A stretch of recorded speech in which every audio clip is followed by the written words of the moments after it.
They say that on the night Talton Hall done to death in a blaze of glory, not a gunfight between two men in a dusty street. This was something colder. This was a mob, silent and determined, dragging a shackled man from a train car. This was the end of the line for the man they called the Pikeville Killer, the Mountain Demon, his fate sealed not by a judge's gavel, but by a rope thrown over the branch of a maple tree. How does a man become so feared that his death becomes a legend? Was he a simple monster, a killer for hire who finally ran out of road? Or was he something more complex, a perfect, brutal product of a lawless time? To understand what happened on that September night in 1892, we have to go back. We have to trace the bloody path that led Talton Hall from the anonymous hollows of Kentucky to his final, haunting dance at the end of a rope. To understand the man, you have to understand the mountains that made him. Talton Hall was born around 1846 into a world that was already old, a world of deep hollows and interlocking ridges that separated families from the law, from the government, and from each other. In these parts of eastern Kentucky, a man's world was as big as he could walk in a day, and his only true allegiance was to his kin. Justice wasn't something you found in a courthouse, it was something you took with a rifle in your hands. This was the soil where a man like Hall would take root. The great bloody catalyst of his life was the Civil War. For the rest of America, it was a war of armies and grand campaigns. But in the Cumberland Mountains, it was a poison that seeped into every creek and holler. It was a war of bushwhackers and home guards, where your neighbor might be a secret enemy and a knock on the door at night could mean death. Young Talton came of age in this furnace.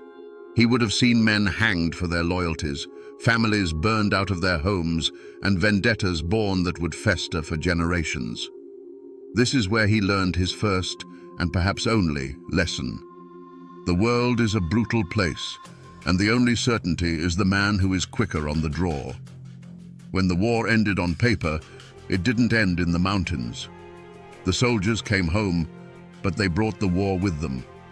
They were men skilled in the art of ambush, tracking and killing, skills that didn't have much use in a peaceful world. But their world wasn't peaceful. Old grudges from the war now mixed with new disputes over land, timber, and politics. This chaotic, violent landscape became a job market for men who had a talent for death. The code of the mountains was built on honor. You defended your family, you avenged insults, and you never ever backed down from a fight. It was a harsh code, but it had its own logic. For Talton Hall, this code seems to have been stripped of its heart, leaving only the cold mechanics of violence. He saw that the loyalty men had to their families could be manipulated. He saw that honor could be used as an excuse for murder. And he realized that his own detachment, his lack of fierce loyalty to any one clan, was a valuable commodity. Imagine him as a young man, perhaps returning from the fringes of the war. He sees the Hatfield clan rising in power, the McCoy clan nursing their wounds, and a dozen smaller families sharpening their knives over some perceived slight. He watches as men kill each other for the sake of a family name, for a pig, for a dirty look. And in that moment, he doesn't see tragedy or honor. He sees an opportunity. He sees a world where his steady hand and empty conscience could earn him a living. This was the forge that created Talton Hall. The isolation of the mountains taught him self-reliance. The viciousness of the Civil War taught him that life was cheap. And the simmering feuds of the aftermath taught him that there was always someone willing to pay to make someone else's life a little cheaper. He wasn't born a monster. He was hammered into one by the unrelenting violence of his time. Before the name Talton Hall was a curse whispered in the dark, there was simply the man. In the years before his infamy became legend, he was, in his own way, a picture of mountain competence. He was a master of the wilderness, a man who could read the forest like a book and track a deer for days without making a sound. He was a crack shot, his skill with a rifle a thing of local renown. In a land where these abilities meant the difference between a full belly and starvation, or life and death in a confrontation, Talton Hall was exceptionally gifted. He embodied the rugged self-sufficiency that his world demanded. In the periods between the bloody work that would later define him, his life was likely one of stark simplicity. He would have had a cabin tucked away in a hollow so deep and remote that the law was just a rumor. There, he was just another man living off the land, hunting, perhaps tending a small patch of corn for his own use. This was his sanctuary, the place where the ghost could rest. This quiet, solitary existence was the world he sought to protect. It was a world built not on love or community, but on anonymity and isolation, a peace purchased with the proceeds of violence. His relationships, too, were likely forged in the currency of the mountains, fear and pragmatism. He had kin, as all men did, and they would have afforded him the loyalty that blood demanded. But it would have been a loyalty tinged with terror. They may have benefited from his protection, safe in the knowledge that no one would dare cross the family of Talton Hall. But they would have lived under the shadow of his cold nature, always aware of what he was capable of. He wasn't a man who inspired love. He inspired a dreadful, unshakable respect. In his prime, before the New Year's massacre and the murder of Officer Belcher, his reputation was less that of a demon and more that of a tool. A dangerous tool, but a useful one. If a timber company needed a troublesome squatter scared off a piece of land, they might seek out Talt Hall. If a moonshiner needed his still guarded from rivals or federal agents, Hall was the man for the job. He was seen as a regulator, a human weapon to be aimed at a problem. He was the final, violent answer to a dispute that couldn't be settled any other way. In the brutal logic of the mountains, he provided a service. This was the life he built, a quiet existence in the hollows, punctuated by brief, violent forays into the world of men.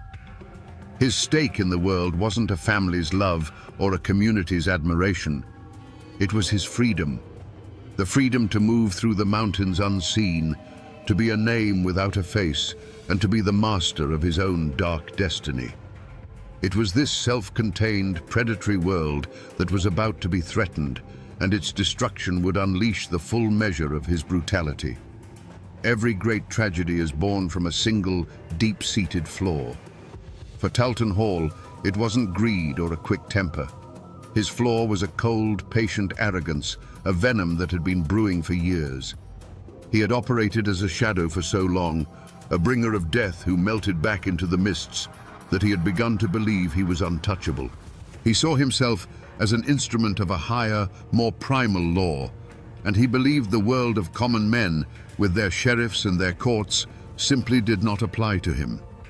This wasn't just simple pride, it was a core part of his professional identity. It was a shield. The stories they told about him in hushed tones around the fireplace weren't just tales, they were his armor.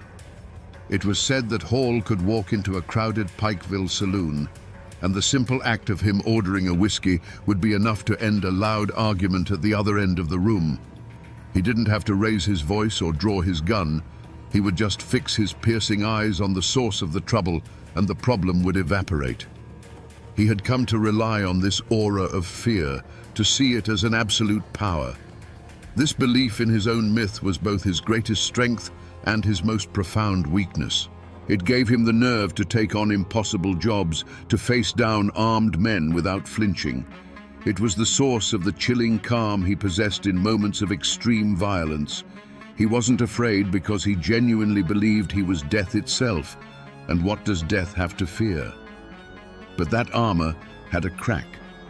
Over time, he began to forget the difference between being feared in the secret world of the feuds and being feared in the open world of growing towns. He started to believe his reputation alone would bend reality to his will, no matter where he was or who he was facing. He thought the name Talton Hall was a magic word that made all obstacles disappear. This supreme arrogance, this absolute faith in his own terrifying legend, was making him careless. He began to take risks, to operate more openly, to let the world see the monster it had only whispered about. He was walking a razor's edge, convinced he would never fall, unaware that the world was changing around him. The very flaw that had kept him alive in the lawless wilderness was about to become the engine of his own destruction in a place where a badge and a uniform had started to mean something. For a man who lived in the shadows, Tarleton Hall had grown dangerously comfortable with the light. In 1891, he crossed the state line into the burgeoning town of Norton, Virginia. He wasn't there on business, not for a contract. He was there for himself, and he was full of whiskey. The quiet, calculating professional had been swallowed by the arrogant legend. He was loud, belligerent, and causing a disturbance, a man who believed his very name was a shield that made him immune to consequence. He was no longer a specter of death. He was a drunken bully, daring the world to challenge him. And the world sent a man named Charles H. Belcher. He wasn't a rival feudist or a hired gun. He was a town policeman, a symbol of everything the mountains were not. He represented order, society, and a law written in books, not in blood.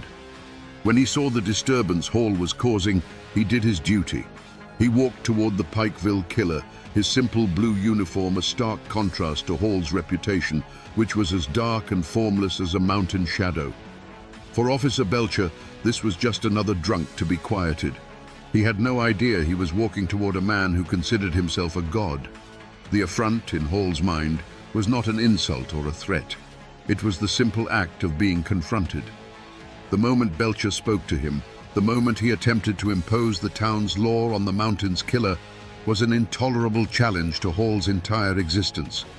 Eyewitnesses would later describe the look in Hall's eyes, not anger, but a cold, dismissive contempt. Here was a man with a tin badge who thought he could lay hands on Tarleton Hall. The arrogance that had been simmering for years now boiled over. In Hall's mind, this wasn't a man. It was an obstacle, a thing to be removed. His reaction was not the wild swing of a drunk. It was the chillingly efficient motion of a professional. As Officer Belcher moved to make the arrest, Hall drew his pistol. There was no hesitation, no final warning. The movement was as natural and practiced as breathing. He fired, and Charles Belcher fell to the dusty street. It was not an act of passion or self-defense. It was a correction. It was Tarleton Hall reminding the world of the natural order of things, where he was the predator and men like Belcher were the prey. But this time was different. In that single deafening moment, Hall's fatal flaw had sealed his fate. He hadn't just killed another man in a long line of men. He had murdered a uniformed officer of the law in public, in the middle of a town that was trying to call itself civilized. He thought he was just swatting away an annoyance, but he had just declared war on the states of Virginia and Kentucky. The gunshot that killed Charles Belcher was an echo that would shake the mountains, and it would hunt Tarleton Hall to the very end of his days. The murder of a lawman in Norton was a line crossed, a bell that could not be unrung. Tarleton Hall, a master of the Appalachian wilderness, did what he always did.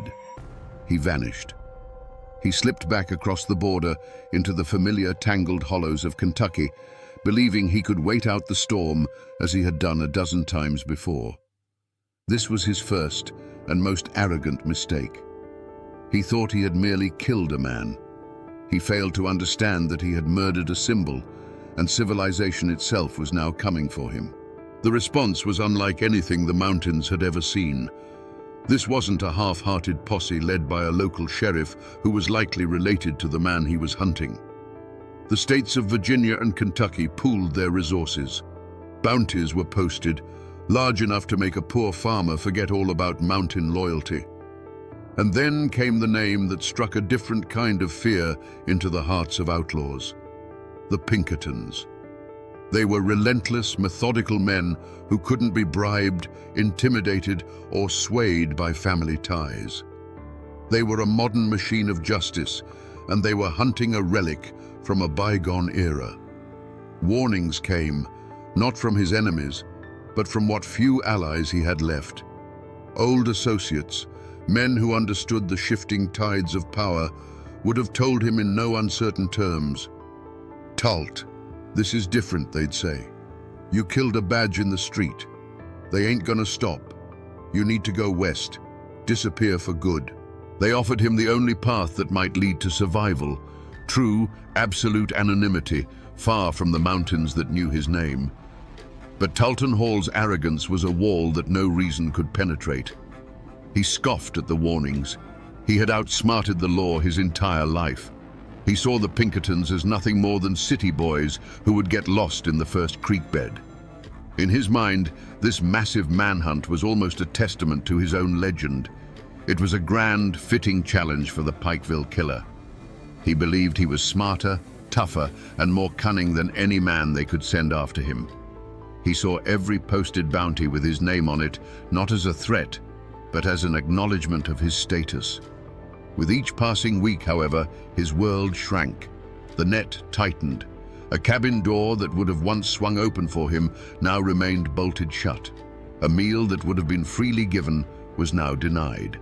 The fear of the law had finally begun to outweigh the fear of Talton Hall. He was becoming a ghost in his own homeland, a toxic presence that even his own kin could no longer afford to shelter. Each closed door was another offer of help rejected, another chance to escape squandered because his pride would not let him see the truth. He was being squeezed out of the only environment where he knew how to survive.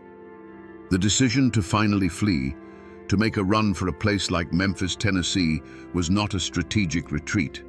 It was an act of desperation. He was leaving the tangled wilderness that was his shield and armor and heading for the open, anonymous streets of a city.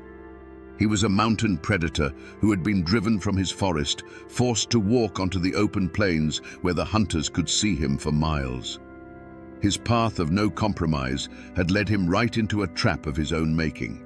Memphis was a cage of brick and smoke, a foreign land to a man born of mist and shadow. Talton Hall was cornered. He could feel it in the way people looked at him on the street, in the tightening knot in his own gut. The relentless machinery of the law, guided by the cold intelligence of the Pinkertons, had found him. He was no longer the apex predator of the Kentucky hollows. He was a wolf tracked to a city alley, with the hounds closing in. He was in a cheap boarding house, listening to the city breathe, knowing that each breath might be his last moment of freedom. And then he heard it. The heavy, deliberate footsteps on the boarding house stairs. This was it. This was the moment that had been coming for him since the day he pulled the trigger on Officer Belcher. In that quiet, terrifying space between one footstep and the next, he stood at his final crossroads. He had one last choice to make. He could wait, hands empty, and surrender. He could give himself up to the justice he had so long despised, face a trial, a judge, a jury. It would mean a cage, a public shaming, but it would also mean life. It was the off-ramp, the final chance to let this story end, not with a bang, but with the quiet closing of a cell door. For a split second, a different path might have appeared in his mind's eye. A long, drawn-out trial, a life spent in a stone penitentiary. Could Talton Hall, the mountain demon, truly allow himself to be led in chains, to be put on display like a captured animal? Could the man, whose reputation was a weapon in itself, allow that reputation to be stripped away, leaving only a common, pathetic killer? The very idea was a kind of death more profound than any bullet. It was an assault on the only thing he had ever truly built, his own terrifying myth. The answer, when it came, was as swift and final as one of his own gunshots. No. The thought was more repulsive than a hangman's noose. His arrogance, the fatal flaw that had brought him to this very room, made its final stand. He would not be broken. He would not be humiliated. The law could have his body, but it would not have his submission. He made a conscious, chilling choice. He rejected the chance for a quiet end and fully embraced the violent destiny he had been carving for himself his entire life. He didn't make a run for the window or try to barricade the door. That was the act of a desperate man hoping to live. Instead, he calmly walked to his bag, pulled out his revolver, and checked the loads. Each click of the cylinder was a word in his final sentence. In that moment, he sealed his own fate, not with resignation, but with defiance. He chose to be the Pikeville killer right to the very end. The lawmen breaking down his door wouldn't be capturing a fugitive. They would be walking into the last act of a legend, an act that Tulton Hall himself had decided to write in blood. The splintering of the door was the only warning he needed. It wasn't the sound of a lock being picked or a hinge being forced. It was the raw, violent crack of wood giving way to brute force. For Tulton Hall, the world, which had been a tightening cage of streets and unfamiliar faces, suddenly shrank to the size of that small boarding house room. He was a creature of the deep woods, and in that moment, the lawmen crashing through the door were no different from a pack of hounds cornering a wolf in a box canyon. He wasn't panicked. He was eerily calm, the way a man is when he finally meets a fate he has been expecting his whole life. All the running, all the hiding, it had all led to this cramped, smoke-stained room. The revolver felt cool and familiar in his hand, a solid piece of certainty in a world that was coming apart. The figures in the doorway were just shapes, dark silhouettes against the light of the hallway, and in his mind, they ceased to be men. They were simply the final problem he had to solve. His hand moved with a fluid economy that was born of 1,000 deadly calculations. The room erupted in a deafening concussion of sound and fire. The muzzle flash was a bolt of lightning in the dimness, momentarily illuminating the determined faces in the doorway. It was the only language he knew how to speak to a world that sought to contain him, a single, explosive syllable of pure defiance. The smell of burnt gunpowder filled his nostrils, a scent more familiar to him than any perfume. But this was not a mountain holler where a single shot could settle an argument for good. Thunder answered thunder from the doorway. More flashes of light strobed across the room, turning the air into a chaotic storm of noise and swirling, acrid smoke. The world narrowed to the kick of the revolver in his hand, the ringing in his ears that drowned out all other sounds, and the shadowy dance of figures in the smoke. For a few heartbeats, Tulton Hall was in his element, a whirlwind of violence at the heart of the storm. Then, a sensation he hadn't felt in years, a sharp, searing impact in his arm, a force that felt like a blacksmith's hammer. His fingers went numb. His trusted revolver, the instrument of his will, suddenly felt like a useless lump of lead. The weapon clattered to the wooden floor, the sound small and insignificant after the deafening roar of the gunfight. The storm inside the room had passed as quickly as it had begun. An almost supernatural silence descended, broken only by the harsh sound of men breathing and the slow, acrid clearing of the gun smoke. The dark silhouettes in the doorway resolved into tired, grim-faced lawmen, their own pistols still smoking. They moved in, not with anger, but with a weary professionalism. The fight was over. The great Tulton Hall, the Pikeville killer, was standing in a ruined room, his arm useless, his gun on the floor. The final act was not a shout, but a cold, metallic whisper. The chilling slide and click of handcuffs locking around his wrists. That sound, more than any bullet, was the one that ended his life. In that moment, the legend died, and all that was left was a captured man facing the cold, methodical justice he had so long outrun. The roaring storm of his life had ended in the quiet snap of a lock. There was no triumph in the eyes of the lawmen who took him, only a grim, professional exhaustion. For Tulton Hall, the moments after his capture were a blur of pain from his wounded arm and the heavier, colder pain of the shackles on his wrists. The swagger of the untouchable killer was finally gone, replaced by the quiet, heavy stillness of a caged animal. He wasn't filled with regret or fear, but with a deep, sullen emptiness. The world had finally proven to be bigger and stronger than his own myth, and the realization settled on him like a shroud. His journey back to the mountains was not a victory parade for the law. It was a covert operation, thick with tension. They knew the name Tulton Hall still held power, that his allies might try to free him, or worse, that the families of his victims might try to kill him before he ever saw a courtroom. So they put him on a train, but its route was a lie, a winding, circuitous path designed to throw off any potential ambushes. He was heavily guarded, a man so dangerous that even in chains, he was treated like a ticking bomb. For Hall, the journey was a special kind of hell. He sat in the rattling train car, watching the familiar landscape of his homeland slide by through the grimy window. He saw the misty blue ridges, the deep, dark hollows, the very terrain that had once been his fortress and his kingdom. Now, it was just scenery on his final ride. Each mile that clicked by on the tracks was a mile closer to his end. He was a king being paraded through his conquered territory, a ghost forced to revisit his old haunting grounds one last time, not as a predator, but as prey. He was silent the whole way, a brooding, dark presence that unnerved even his seasoned guards. The fight had gone out of him, but the malice had not. He was no longer an active player in his own story. He was cargo. His fate was now in the hands of other men, and his only remaining role was to arrive at his destination.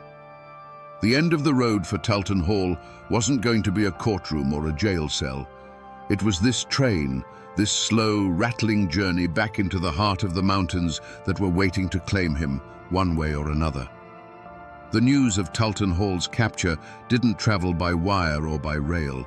It moved like smoke on the wind, from one isolated cabin to the next, carried by riders on horseback and whispered across fence lines. And with that news, the fragile, fearful peace of the mountains was shattered. The fall of one man sent a shockwave that would ripple through every holler, leaving a trail of wreckage that had little to do with Hall himself. His personal story was ending, but the tragedy he had authored was just entering its most brutal chapter. For his own kin, the name Hall, once a shield of fear, now became a target.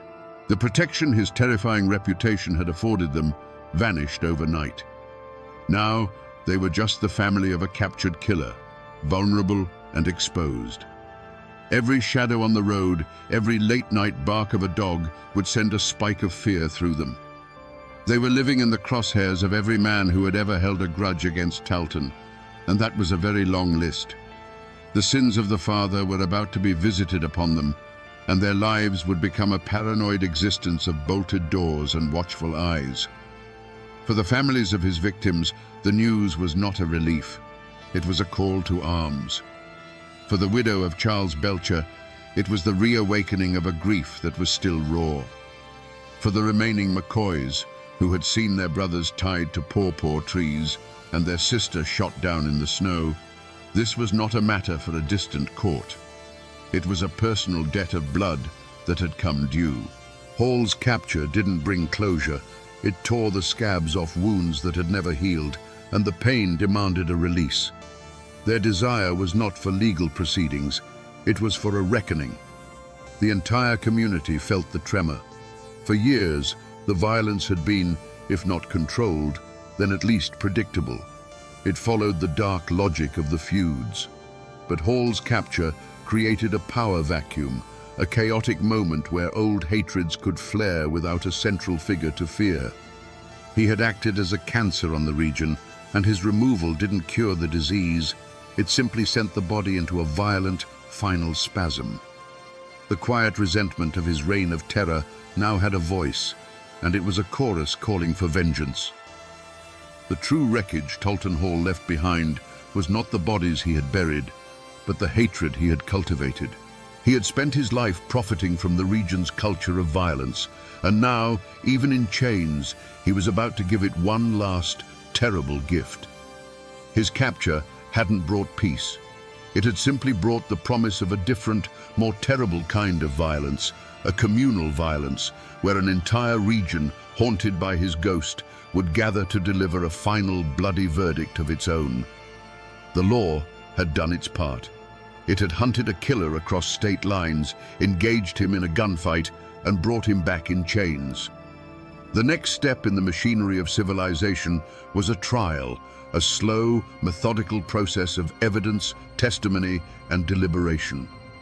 The Commonwealth of Kentucky intended to give Talton Hall a proper legal defense, a jury of his peers, and a verdict rendered under the solemn roof of a courthouse. It was a testament to the new order that was trying to tame the mountains, an insistence that the rule of law was absolute and applied to all men, even the devil of the tug fork. But in the mountains, another court was already in session. This court didn't meet in a building. It gathered in secret, in barns and on ridges, under the cold light of the moon. Its jurors were men with names like McCoy and Belcher. Its evidence was not written on paper, but scarred into their memories. The image of a burning cabin, of brothers tied to trees, of a good man bleeding out in a dusty street. The code they operated under was ancient, simple, and merciless. It was the mountain code of an eye for an eye, a blood debt that could only be paid in one currency. The clash between these two systems of justice was inevitable. As the train carrying Talton Hall chugged closer to Pikeville, the official legal process became more and more irrelevant.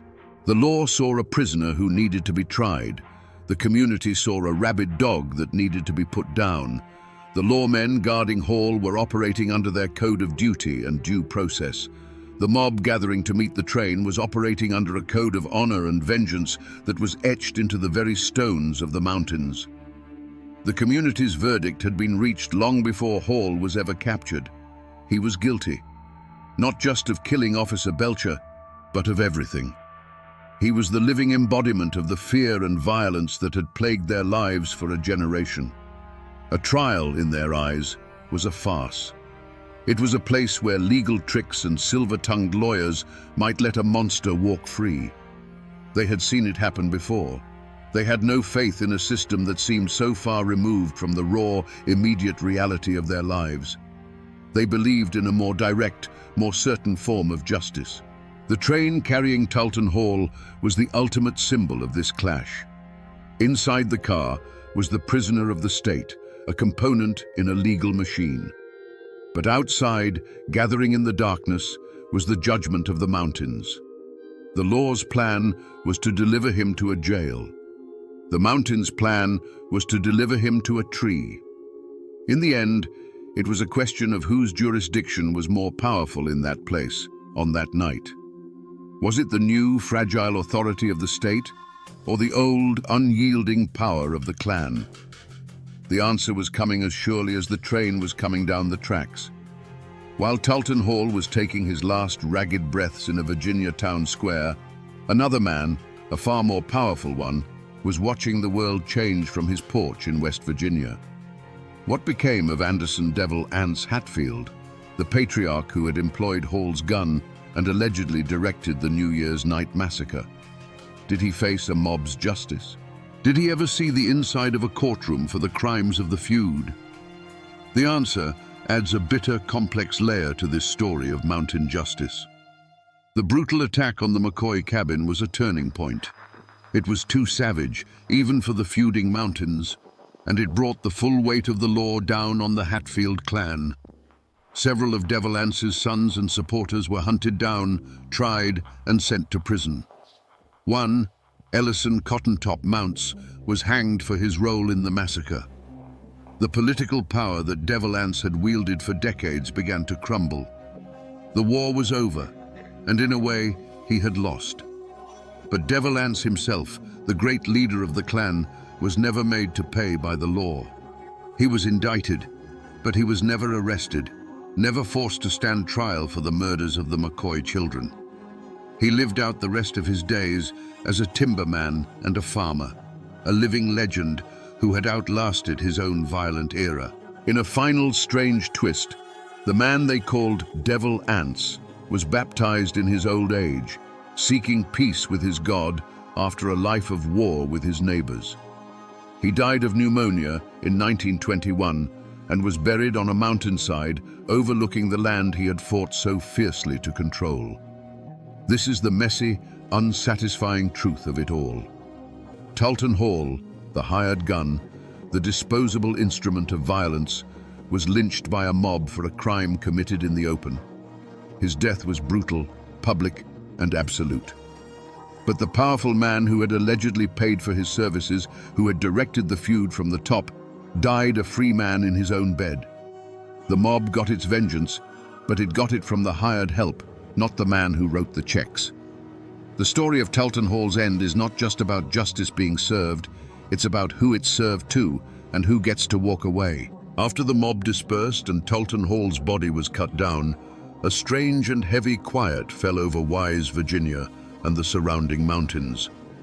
The great bloody chapter was over, but the book was not yet closed.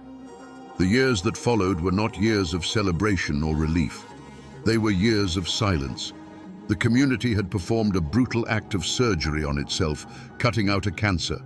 But the wound was deep, jagged, and slow to heal. For the descendants of Talton Hall, the name became a curse and a burden. They scattered, some moving deeper into the anonymous folds of the mountains, others leaving the region entirely, hoping to outrun the ghost of their infamous kinsman.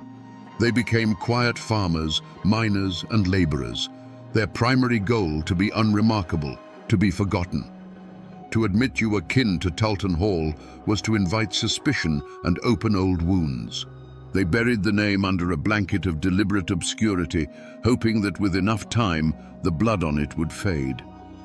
The community, too, sought healing through a kind of collective amnesia. The men who had been part of the lynch mob went back to their fields and their families. They had to live and trade with their neighbors, some of whom might have been Hall's distant kin. To speak of that night, to name the names of the men who held the rope, would have been to invite a new generation of bloodshed. And so, they simply stopped talking about it. The lynching of Talton Hall became a story told only to outsiders or to children as a cautionary tale. Within the community itself, it was a scar that everyone could see, but no one dared to touch. But the power dynamics of the region had been irrevocably altered. Hall's death was a brutal exclamation point at the end of an era.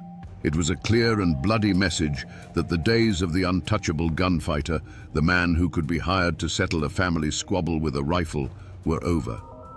The power of the old clan patriarchs like devil ants was waning, replaced by the growing influence of coal company bosses and county sheriffs. The law, which had failed to bring Hall to a trial, had still won in the end. The community's own violent act of justice had, ironically, reinforced the idea that the old way of the feud was a path to ruin for everyone involved. The era of private wars was dying, and the era of state-sponsored law, however flawed, was being born. The man named Talton Hall was gone, but the ghost of his name lingered. For decades, the most powerful physical remnant of his story was not a grave, but a tree. The big maple in the courthouse square in Wise, Virginia, became a dark landmark. People would point it out to their children, their voices dropping to a whisper. "That's the tree," they'd say. "That's where they hung the Pikeville killer." Its branches, which had once offered shade, now seemed to cast a permanent, chilling shadow. It was a living monument to a night of mob justice, its roots rumored to have drunk deep from the blood-soaked ground. Eventually, as the town grew and tried to bury its violent past, the tree was cut down, its wood hauled away, as if removing the object could erase the memory. His other physical traces were quietly erased. There is no grand tombstone bearing his name. He was likely buried in an unmarked potter's field, a final anonymous end for a man whose name once commanded such terror. The cabins he lived in have long since rotted back into the damp earth of the hollows, leaving no trace. It's a strange and fitting irony. The man who worked so hard to be a faceless shadow in life was rendered completely faceless in death. All of his physical reality was scrubbed from the world. But you can't kill a good story, and the tale of Talton Hall was too dark and powerful to die. It transformed. It left the realm of history and entered the world of folklore. For generations, people in Wise claimed that on still, moonlit nights, if you looked at the spot where the old maple stood, you could still see him. A spectral figure, dangling silently in the air, a permanent, ghostly reminder of the night the law of the mountains was served. The man became a boogeyman, a cautionary tale told to frighten unruly children into behaving. His life became a kind of unwritten murder ballad, the verses known by heart in every holler. He was no longer just a man, he was a character, a symbol of the entire bloody era of the feuds. His name became a shorthand for a certain kind of cold, professional violence. When old-timers spoke of the bad days, of the lawless times before the coal companies and the state police truly took hold, the name they would use to punctuate their point was always the same. It was a time of men like Talt Hall.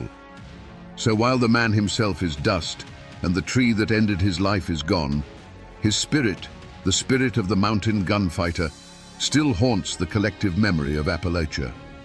He is the ghost that walks the ridgelines of the past, a chilling echo of a time when justice didn't come from a book, but from the barrel of a gun and the end of a rope.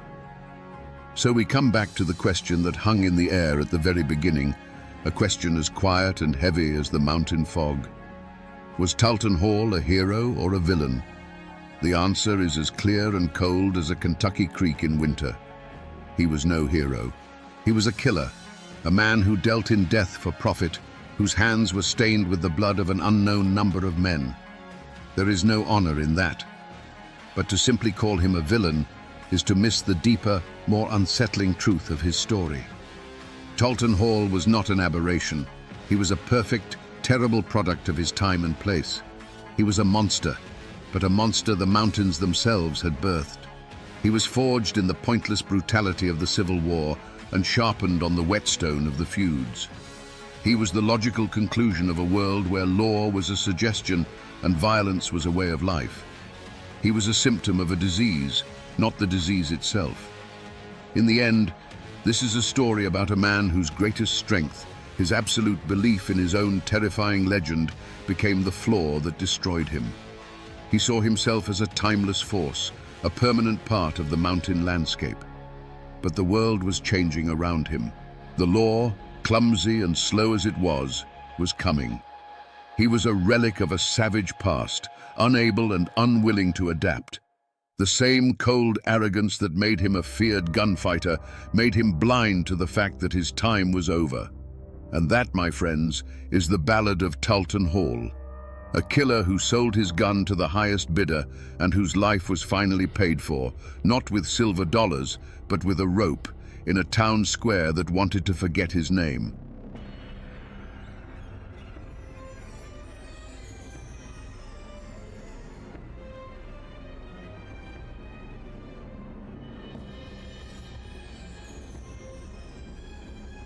When we think of train robbers, we picture cowboys on horseback chasing a locomotive across the open prairie.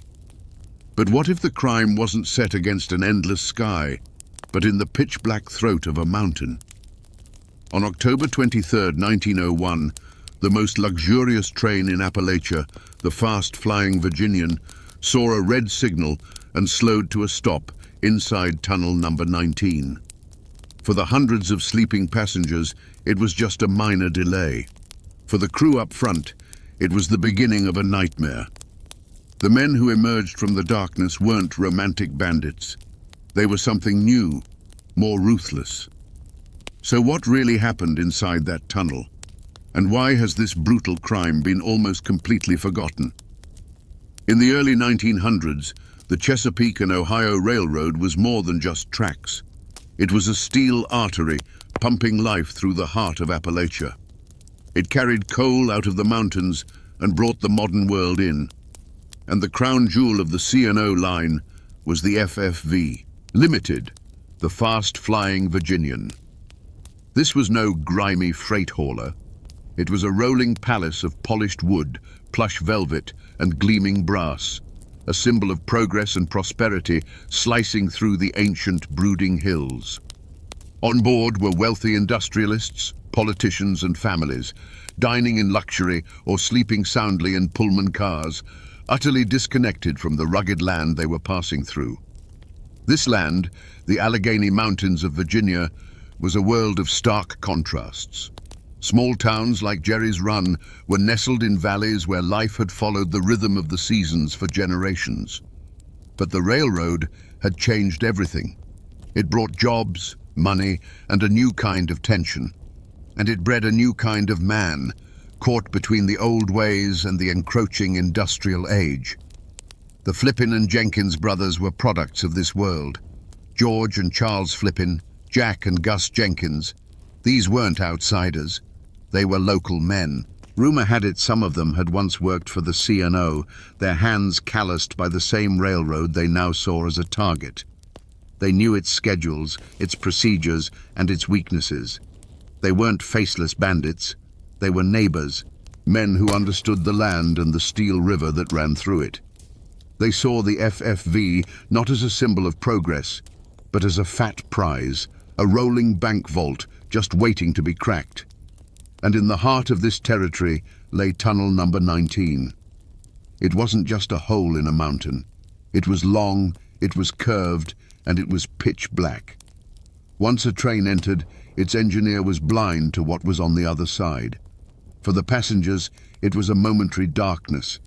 But for men with local knowledge and a grudge, it was the perfect choke point. It was a natural trap designed by the mountain itself. And so, on that cool October night, the world held its breath. The luxurious FFV sped through the darkness, a cocoon of light and warmth. Inside the mail car, an express agent named Charles K. Bobbitt went about his duties, guarding the money and securities that were the lifeblood of the region's economy. He was just a man doing his job, unaware that 4 local men were waiting in the shadows, ready to turn his ordinary night into a legend of violence and greed. Little did anyone on that train know, the modern world was about to collide with the brutal reality of the mountains. Just after 10 o'clock, as the FFV Limited thundered towards Tunnel 19, the engineer saw a familiar sight. A single red light glowing in the distance, the universal signal to stop. He did what any railroad man would do. He slowed the massive engine, easing it into the gaping mouth of the tunnel, expecting a simple delay. And that's when the trap snapped shut. Out of the inky blackness, shadows detached themselves from the rock walls. Before the engineer or his fireman could react, armed men were swarming the locomotive. Imagine the terror. In front of them, the suffocating darkness of the tunnel. Behind them, hundreds of sleeping passengers who had trusted their lives to them. And right beside them, the cold glint of revolver barrels in the firebox glow. There was no negotiation. There was no room to run. The robbers' orders were precise and chillingly calm. They weren't interested in the passengers' jewelry or the cash in their wallets. They had a single, high-valued target. At gunpoint, they forced the engineer to perform an act of surgical precision. He had to uncouple the engine, along with the mail and baggage car directly behind it, from the rest of the train. With a loud metallic shriek, the connection was broken. The point of no return had been crossed. The robbers now commanded a ghost train, an engine and a single priceless car, pulling away from the main train and out the other side of the tunnel. The rest of the FFV, with its hundreds of oblivious souls, sat silent and dead on the tracks, abandoned in the dark heart of the mountain, their world of comfort and safety suddenly and irrevocably severed. Isolated from the main train, the mail car was now a steel coffin on wheels. Inside, Express Agent Charles Bobbitt knew he was in trouble. He heard the commotion, the decoupling of the cars, and he barricaded the heavy doors. The robbers shouted for him to open up. He refused. He was a railroad man, and this car was his responsibility. Their answer came not in words, but in a deafening roar that shook the very mountain. The outlaws didn't waste time on persuasion. They used dynamite. The massive car door, built to withstand nearly anything, was simply gone, reduced to a cloud of splinters and stinging, acrid dust. Through the settling smoke, the gang stormed the breach. And they saw him, Charles Bobbitt, wounded by the blast, but not broken. He was on his feet, revolver in hand, a lone guardian amidst the wreckage. What happened next was not a negotiation. It was a furious, echoing chaos in a cramped steel box. The small space was filled with the bark of pistols and the blinding flash of muzzle fire. It was over in seconds. When the ringing in their ears subsided, only one side was left standing. Charles Bobbitt lay on the floor of his car, a silent testament to a duty he refused to abandon, even in the face of certain death. Stepping over the fallen agent, the gang went to work with cold precision. They ripped open the safes, stuffing canvas bags with cash and securities. Their haul was estimated between $10,000 and $40,000, what would be well over $1 million today. With their prize secured, they didn't linger. Bags heavy with the railroad's lifeblood, they slipped out of the ruined car and melted back into the Appalachian night. The same forest that had birthed them now swallowed them whole, leaving behind only silence, smoke, and a hero lying on the floor. Back in the tunnel, confusion curdled into fear. The passengers of the FFV Limited sat in absolute darkness and silence, a silence that felt heavy and unnatural. When the train crew finally made their way forward through the cars, they found what the robbers had left behind. Nothing. The engine and mail car had simply vanished. It was only when they emerged from the far end of the tunnel on foot that they saw the scene of the crime. There, sitting alone on the tracks, was the locomotive and the brutalized mail car, its door blasted open like a gaping wound. Inside, amidst the wreckage and the smell of gunpowder, they found Charles Bobbitt. Against all odds, he was alive. Riddled with bullets and wounded by the dynamite blast, he was clinging to life with a tenacity that defied belief. He became an instant hero, the man who stared down the barrel of a gun and refused to back down. His survival was a miracle, a small point of light in an otherwise dark and vicious crime. The Chesapeake and Ohio Railroad was a corporate giant, and this was not just a theft, it was a declaration of war. An attack on their flagship train was an attack on their authority and their very honor. They responded with overwhelming force. Their own police force was mobilized, and they called in the best and most ruthless help money could buy, the Baldwin-Felts Detective Agency. These were not local sheriffs. They were the infamous strikebreakers and union busters who would later become feared enforcers for the coal barons. They were professional manhunters, and they descended on the Alleghenies with a single-minded purpose. A massive manhunt began. The news spread like wildfire along the telegraph lines that crisscrossed the mountains. A huge reward was offered, turning neighbors into potential informants. The world was changing fast, and the dense Appalachian forests, once an impenetrable sanctuary for outlaws, were now surrounded by a network of technology and law. The gang might have known the woods like the back of their hand, but they were now trapped within them. Fear and rumor swept through the valleys. Every stranger was viewed with suspicion. People whispered stories about the brutal dynamite attack, about the bravery of the express agent, and about the audacious local boys who had dared to challenge the mighty C&O. The Flippin' Jenkins gang had pulled off the perfect crime, but in doing so, they had brought the full weight of the industrial world crashing down upon their heads. The mountains that had been their shield were now becoming their cage. The Appalachian forests couldn't hold them forever. The gang's downfall wasn't a dramatic last stand in a mountain hollow, but a quiet betrayal by the very thing they stole. They began spending the new, crisp banknotes, money that was as traceable in that era as a marked bill is today. Informants, lured by the massive reward, took note. One by one, the Baldwin-Felts detectives, methodical and relentless, tracked them down. Within weeks, the Flippin' Jenkins gang was in chains. Their trial was a major event in the quiet county. The courthouse was packed to the rafters, with a tense mix of curious locals, grim-faced railroad officials, and heavily armed guards. It felt less like a quest for truth and more like a show of force. This wasn't a dispute between neighbors. This was the C&O Railroad, a titan of industry, making it clear that its domain was absolute. The lawyers for the prosecution, funded by the railroad, were sharp and merciless, painting a picture of pure, unadulterated evil. In the defendant's box sat the four men, no longer the masters of the dark tunnel, but pale and exposed under the harsh light of the courtroom. There were no romantic pronouncements, no defiant speeches for the newspapers. By all accounts, they were sullen and defeated. They were local men, known in their communities, now stripped of all power, facing a legal machine they had no hope of overcoming. They were men of the mountains, but they were being judged by the unyielding law of the modern world. The evidence was overwhelming. The testimony of the train crew, the recovered loot, their own confessions, it all formed an ironclad case. The defense attorneys could do little more than go through the motions. The outcome was never in doubt. This trial wasn't about determining guilt or innocence, it was about delivering a message. The verdict, when it came, was as swift and decisive as the dynamite blast they had used. Guilty on all counts.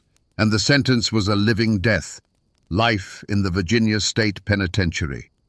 There was no glory, no ballad sung of their deeds. They weren't hanged and turned into martyrs. They were simply erased, condemned to fade away into the anonymity of the prison system. So, was this justice? For the railroad, absolutely. For Charles Bobbitt, who carried the scars for the rest of his life, it most certainly was. But for the people watching, it felt like something else. It was the cold, efficient justice of a corporation, a power that could reach into the deepest parts of Appalachia and extinguish any who dared to challenge it. The Flippin' Jenkins gang were violent criminals, but their fate was also a stark warning to everyone in the mountains. The old ways were over. The railroad was king. So what became of the Flippin' Jenkins gang, the men who brought terror to the FFV Limited? They didn't become folk heroes like Jesse James. There were no daring escapes, no ballads sung of their exploits. They simply vanished into the stone walls of the Virginia Penitentiary. They lived out their days as anonymous numbers in the prison system, their names and their crime fading from public memory until they died. Forgotten men paying a long, slow price for a few minutes of violent greed. But what about the true hero of that night? Express Agent Charles K. Bobbitt. His story is the one that deserves to be remembered. He not only survived his horrific wounds, but he became a symbol of courage for the C&O Railroad. The company rewarded him for his bravery, and he continued to work on the railroad he had defended with his life, serving faithfully until his retirement.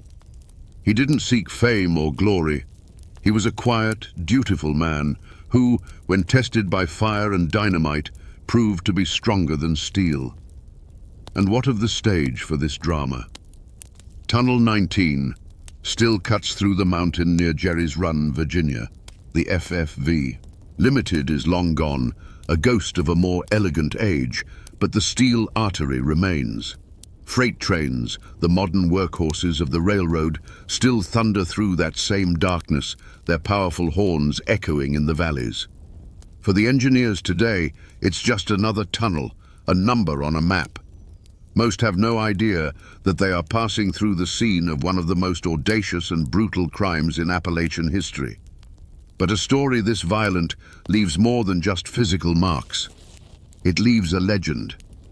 For over a century, a whisper has persisted in the hills around Jerry's Run, the rumor of lost gold. The story goes that the gang, in their frantic escape, managed to bury a portion of their loot somewhere in the dense woods. Even now, locals and treasure hunters armed with metal detectors still comb the mountainsides, searching for a fortune that likely never existed outside of campfire tales. It seems the lure of the robbers' gold has lasted far longer than the memory of the men themselves. The official records may gather dust, but the mountains, they remember everything. So we return to the question we asked at the beginning. Why has this crime, so bold and so brutal, been almost completely erased from history? The answer lies in the crime itself. There was no romance here. This was not a story of noble outlaws fighting a corrupt system. This was a story of dynamite, greed, and a cold-blooded attack on a man just doing his job.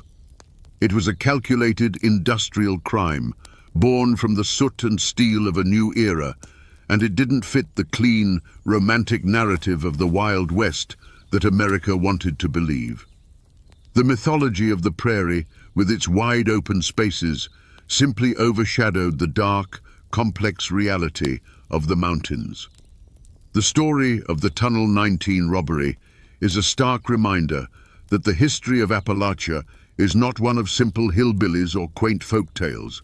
It's a story of profound and often violent collision between old ways and new technology, between the code of the mountains and the law of the corporation. The Flippin' Jenkins gang weren't cowboys. They were a new breed of industrial bandits, as much a product of the railroad as the coal it carried. And in their swift and ignominious end, we see the raw power of the industrial world asserting its dominance over the old frontier. But if there is a lesson here, it is not just one of cruelty. It's also found in the quiet courage of a man like Charles K. Bobbitt, an ordinary man who, when plunged into the heart of darkness, refused to break. He represents the other side of the Appalachian spirit, not the outlaw defiance, but the deep-rooted resilience, the sense of duty, and the simple, unshakable will to endure. His legacy, though quieter, is far more powerful than any lost gold. It reminds us that true grit isn't found in taking a prize, but in protecting what's entrusted to you, no matter the cost. On October 20th, 1865, 6 long months after the Civil War had officially ended, a man stood on the gallows in Nashville, Tennessee. The great armies were silent, the soldiers paroled and sent home to rebuild their shattered lives. But for this man, there would be no peace. He wasn't being hanged for treason. He was charged with 53 counts of murder. He was a supposed Confederate soldier, yet he was being treated like a common criminal, a monster beyond pardon. What did this man do that was so terrible, even by the brutal standards of war, that forgiveness was impossible? To understand the blood that was spilled, you must first understand the land that soaked it up. The Cumberland Mountains, straddling the border of Kentucky and Tennessee, were a world unto themselves in 1861. This wasn't a land of grand plantations or bustling cities. It was a rugged, isolated quilt of misty hollows, dense forests, and winding rivers, a place where the mountains themselves dictated the terms of life. The people here were as tough and unyielding as the rock beneath their feet, forged by hardship and bound by codes older than the nation itself. Their loyalties were not to distant governments in Washington or Richmond. They were to family, to kin, to the neighbor who helped you raise a barn, or the one you shared a long, simmering feud with over a property line. Here, personal honor was everything, and a grudge could be passed down through generations like a family heirloom. It was a place of deep faith and fierce independence, where the law was often just a suggestion and real justice was handled face to face. When the Civil War came, it didn't arrive like a disciplined army marching in formation. It seeped into these hollows like a poison, turning the very fabric of this society against itself.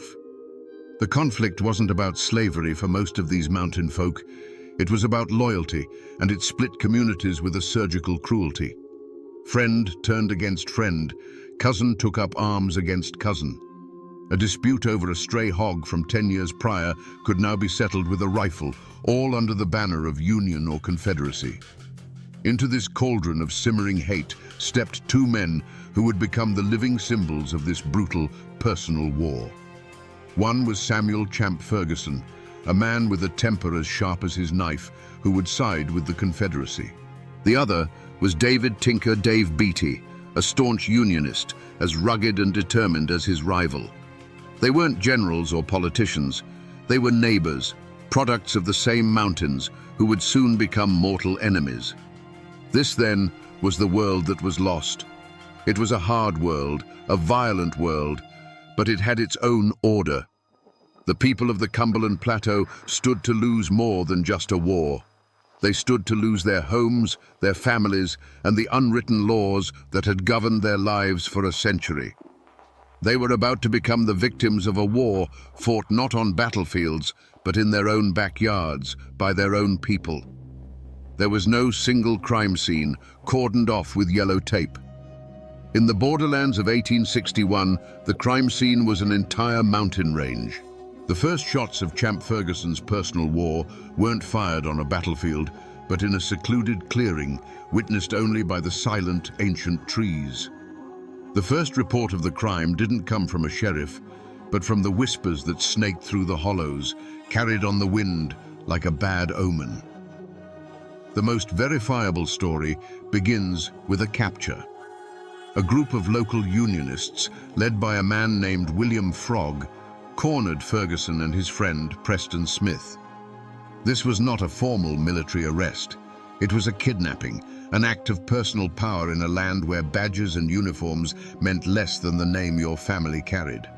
They were dragged to a makeshift camp, a place where the only law was the will of the man holding the gun. There was no trial, no charge read, just the cold, hard glint of hatred in Frog's eyes. The scene that unfolded was one of stark, summary brutality. Frog, acting as judge, jury, and executioner, declared Preston Smith an enemy. Before anyone could process what was happening, he raised his pistol. A single shot echoed through the hollow, and Smith fell dead to the ground. In that instant, Champ Ferguson, bound and helpless, watched his friend be murdered not for a cause, but for a conviction. He saw the grim satisfaction on Frog's face and understood that the rules of civilization no longer applied here. The only evidence left at the scene was a fresh grave, if they even bothered to dig one, and the memory of the man who got away. In a desperate surge of adrenaline, Ferguson broke free. He scrambled into the dense woods as bullets tore through the bark around him, a ghost in motion, fueled by pure terror and a dawning, white-hot rage. The tracks he left were not of a soldier retreating, but of an animal escaping a trap, an animal that would soon learn to become the hunter. This singular, brutal event was immediately tangled with other, even darker whispers. Stories began to circulate about a different kind of crime scene at Ferguson's own cabin. People said that Unionist home guards had come for him while he was away, finding his wife and young daughter sick in their beds. The tale, told in hushed tones, claimed the men forced the ailing women out into the freezing cold, an act of such profound cruelty that they soon died. Was it true? Or was it a legend that grew from the seed of Preston Smith's murder? The wilderness offered no easy answers, only a multitude of unsettling questions that all pointed to one terrifying certainty. A reckoning was coming. When the storm of violence finally broke, it wasn't a random tempest. It was a targeted lightning strike. The first suspects in Ferguson's war, the first men he hunted, were not strangers in blue uniforms from a distant northern state. They were his neighbors. They were the men he held personally responsible for shattering his world.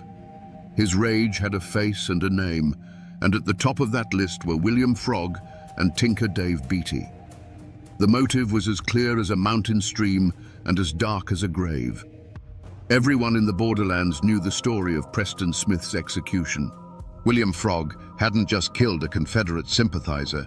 He had murdered Champ Ferguson's friend in cold blood right before his eyes.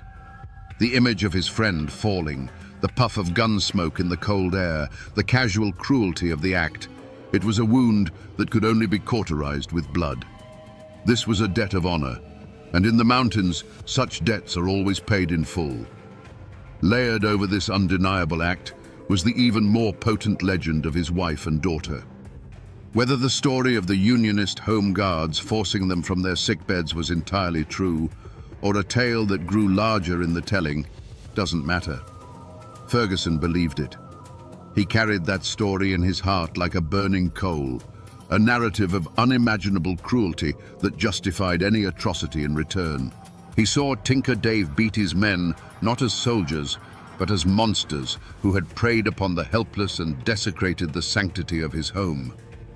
The whispers that followed Ferguson as he slipped back into the mountains were not of strategy or politics. They were of a vow. He made no secret of his intentions. He told anyone who would listen that he was on a mission of vengeance. He swore an oath that for every friend, for every family member lost, 100 Yankees would pay the price. The initial evidence of his coming rampage was his own chilling declaration of a war of extermination, a promise to hunt down and kill every last man he held accountable, giving no quarter and taking no prisoners.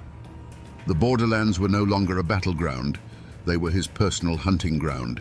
But Ferguson's rage, as potent as it was, did not burn in a vacuum. A fire that big needs fuel, and it needs air. While his enemies gave him the spark, it was the people he considered allies, his own neighbors, and the very cause he fought for, who fanned the flames. This introduces the second, more insidious suspect in the creation of this monster, the quiet poison of internal betrayal. Ferguson became a weapon, but the hands that aimed him often belonged to his friends. No one suspected the motives of the Confederate-leaning families who offered him shelter, food, and information. They were seen as patriots supporting a local hero. But beneath the surface, older, more personal currents were at play. A long-standing land dispute, a family insult from a generation ago, simple jealousy. These were the true motives that often guided Ferguson's hand. A farmer would ride to his camp, not with news of troop movements, but with a whisper that his Unionist neighbor, the one who owned the fertile bottomland he'd always coveted, was a dangerous bushwhacker. When re-examined, the pattern of his killings suggests a darker truth. Why was Elam Huddleston, a sickly old man, a priority for execution? Because someone in the community declared him a very bad man. Ferguson, consumed by his own mission of vengeance, was the perfect tool. He didn't need much proof. A pointed finger from a supposed ally was enough.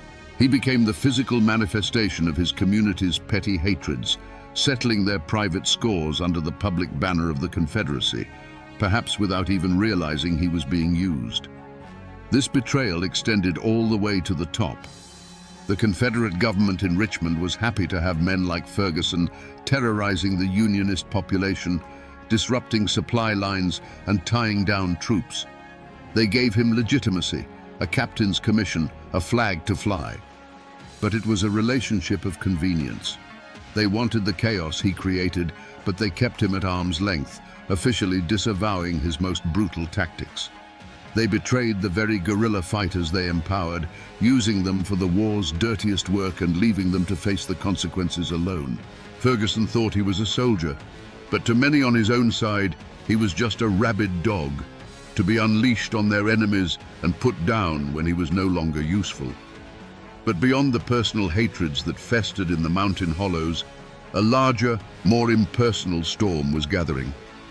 This threat came from outside the tight-knit world of the borderlands, an organized force that saw these hills not as a collection of homes and families, but as a strategic chessboard. This was the formal war machine of the United States and the Confederacy, and its arrival would pour gasoline on the fires of local feuds. To the Union High Command in Nashville and Washington, Champ Ferguson was not a grieving husband or a man avenging a friend. He was simply a problem to be solved, an infection of rebellion in a strategically important region. Their motive was cold, calculated, and entirely impersonal. Pacify the area, protect Union supply lines, and eliminate all irregular resistance. They sent patrols of uniformed soldiers, men who didn't know the local families or their histories. To these outsiders, a man plowing his field could be a farmer or a guerrilla fighter in disguise. They often couldn't tell the difference, and their harsh methods bred even more resentment. From the other direction, the Confederate leadership applied its own external pressure. They saw in Champ Ferguson not a man, but a weapon. His personal vendetta was a useful tool for terrorizing Unionist sympathizers and disrupting federal operations, all at little cost to the formal Confederate Army. They gave him a captain's commission, a thin veneer of legitimacy for his bloody work.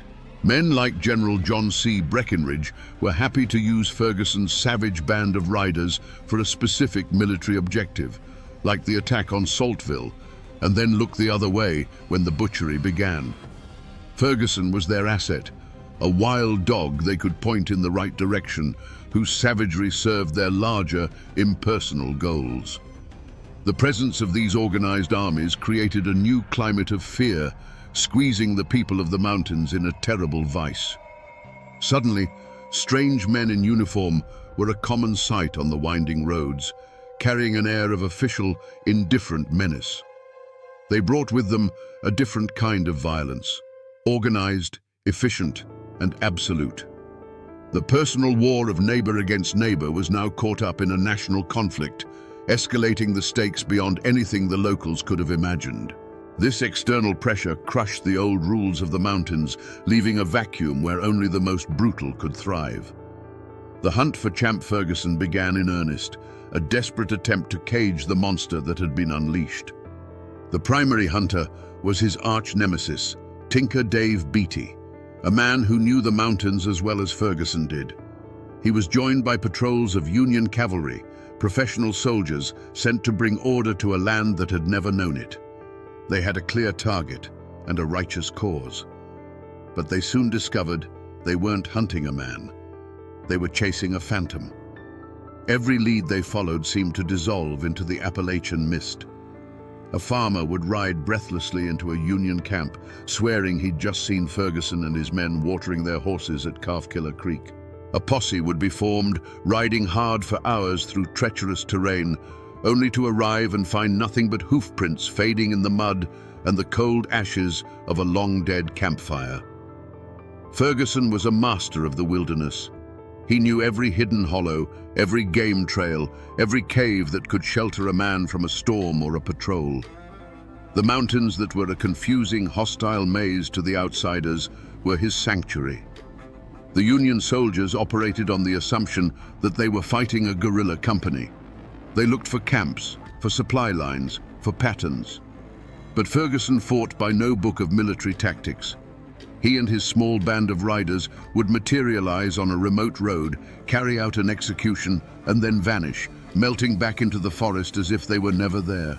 They would ride 30 miles in a night, split up, and rendezvous days later at a prearranged spot known only to them. Tracking them was like trying to track a dozen individual wolves at once. One promising report placed Ferguson at a sympathizer's farm, preparing for an evening meal. A full company of Union soldiers surrounded the property in the dead of night, moving with painstaking silence. They burst into the cabin at dawn, ready for a firefight, only to find the farmer's family calmly eating breakfast. The farmer would claim he hadn't seen Ferguson in months, his face a perfect mask of innocence. The soldiers would leave empty-handed and furious, never knowing that Ferguson had been watching them from a wooded ridge the entire time, warned hours earlier by a signal from a trusted neighbor. With every failed raid, every cold trail, the frustration of the Union forces grew into a palpable rage. And for the Unionist families living in those isolated hollows, that frustration translated into pure terror. They knew the soldiers couldn't protect them. They knew that Ferguson was always watching, and that the price for talking to the Federals was a visit in the night from which there was no return. The more the law failed to catch him, the more powerful his legend became, and the deeper the fear settled into the bones of the community. The Union Army quickly learned that the dense forests and rocky bluffs were not the most formidable obstacles in their hunt for Champ Ferguson. The true fortress that protected him was a silent, invisible wall built by the people of the mountains themselves. When soldiers came asking questions, they were met with blank stares, shrugged shoulders, and a maddeningly consistent refrain: saw nothing, heard nothing, knew nothing. This was the omerta of the Appalachians, a code of silence more binding than any law. This silence was rooted first and foremost in pure, paralyzing fear. Ferguson wasn't just a soldier, he was a specter of vengeance. He cultivated terror as a weapon. Stories, true or not, of his brutality were his greatest ally. He was known to decapitate his victims and leave their heads on fence posts as a grim message to others. A farmer who might have considered cooperating with the Union patrol knew that the soldiers would eventually leave. But Ferguson would remain. A whispered word to the wrong person could lead to a visit in the dead of night, a barn burned to the ground, or a fate far, far worse. But it wasn't just fear. It was a complex web of family ties and a deep-seated suspicion of outsiders. Ferguson was a local man. His kin and his wife's kin were woven into the fabric of the community. Turning him over to an army of strangers felt like a profound betrayal of their own blood. To many, the Union soldiers were an occupying force, invaders who didn't understand their ways, their feuds, or their loyalties. In the stark calculus of the mountains, it was often better to shelter your own monster than to trust the justice of a foreigner. This wall of silence took a heavy psychological toll. The air in these hollows grew thick with unspoken truths. Neighbors who had known each other for generations now avoided eye contact, their conversations becoming clipped and shallow, terrified of letting a dangerous word slip. Old Man Hemlock, who lived on the ridge overlooking the Calf Killer River, once mentioned to a traveling peddler that he'd seen riders pass his cabin late one night. A week later, he found his prize hog, his food for the winter, slaughtered in its pen. No one said a word, but the message was as clear as a gunshot in the night. In this world, the only thing more dangerous than Champ Ferguson's rifle was your own tongue. Silence had become the only armor they had left. For 4 years, the war had been the perfect cover for Ferguson's savagery. But in April of 1865, a piece of information more powerful than any army trickled into the Cumberland Mountains. It wasn't a secret whispered in a cabin or a clue found on a body. It was the news of General Lee's surrender at Appomattox. The Civil War was over, and with that single undeniable fact, the entire world shifted under Champ Ferguson's feet. The overlooked detail, the forgotten clue that broke the case wide open, was his own identity. For years, he had operated under the belief that he was a soldier, a commissioned captain in the Confederate Army. His killings, in his own mind, were acts of war. But the surrender stripped away that justification. The cause he fought for no longer existed. The government that gave him a commission was dissolved. Suddenly, his actions had to be re-examined, not as tactics in a guerrilla conflict, but as individual crimes. He was no longer a soldier. He was just a man who had killed, by his own count, over 100 people. The true turning point, however, was an act of profound arrogance on Ferguson's part. Believing his commission made him a legitimate combatant, he thought he was entitled to the same amnesty being offered to thousands of other Confederate soldiers. He made a fatal miscalculation. Instead of disappearing deeper into the mountains or fleeing west, he did the unthinkable. In May of 1865, he willingly rode into the Union-occupied city of Nashville and presented himself to the authorities to surrender and receive his parole. The moment he gave his name, the perception of the situation changed in a flash. The Union officers didn't see a weary soldier seeking peace. They saw a name from countless reports of atrocities. They saw the butcher of the Saltville massacre, the specter who had haunted the borderlands for 4 years. The forgotten clue, Ferguson's own wanted status as a war criminal, was no longer forgotten.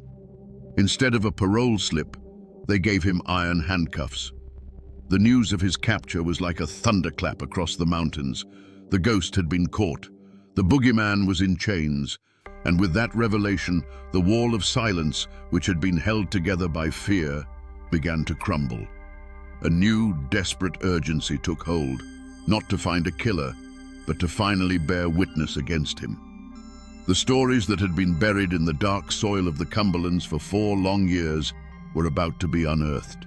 The climax of Champ Ferguson's story did not happen in a bloody mountain skirmish, but in the suffocating stillness of a Nashville courtroom in the autumn of 1865. The Phantom of the Cumberlands was finally caged, a physically imposing figure in the witness box, but his legend was about to be systematically dismantled, not by bullets, but by words. The central mystery was finally being addressed. Was this man a soldier, twisted by the horrors of war, or was he something else entirely? The trial would unmask him. The prosecution built its case brick by bloody brick. One by one, witnesses took the stand, widows, orphans, old men who had survived by some miracle. They didn't speak of battles or military objectives. They spoke of ambushes on lonely roads, of men shot down while pleading for their lives, of executions carried out with a terrifying calmness. They described Ferguson personally killing the sickly, bedridden Lieutenant Smith in a field hospital, dragging him from his cot and shooting him in the head. This wasn't war, it was murder. Then came the testimony that shocked a nation already numb to the horrors of the conflict. The Saltville Massacre. Eyewitnesses, including Confederate officers, described the scene after the battle. They told the court how Ferguson and his men rode onto the field, ignoring the rules of surrender, and began a 2-day orgy of slaughter. They recounted watching him personally execute dozens of wounded and captured black soldiers from the 5th U.S. Colored cavalry, shooting them in their hospital beds and hunting them down in the woods. This act was so barbaric, it went beyond vengeance or military necessity. It was an act of pure, unadulterated hatred. But the final, definitive unmasking came from the mouth of Champ Ferguson himself. He took the stand, not with remorse, but with a chilling, defiant pride. He admitted to everything. He calmly confirmed the killings, one after another. His defense was simple and horrifying. He was a soldier, and these men were the enemy. When asked about killing the sick Lieutenant Smith, Ferguson coolly replied, "He was a bad soldier, and I wanted to get him out of the way." In that moment, the mask was gone forever. The journal, the letter, the forgotten clue, it was his own testimony. His motive was laid bare, and it was far darker than simple revenge. Vengeance may have been the spark, but the fire was fueled by something else, a cold, methodical enjoyment of power and death. He had appointed himself the ultimate arbiter of life and death in the mountains. The war had not created a monster. It had simply given a monster the perfect opportunity to flourish. The man in the witness box was not a soldier.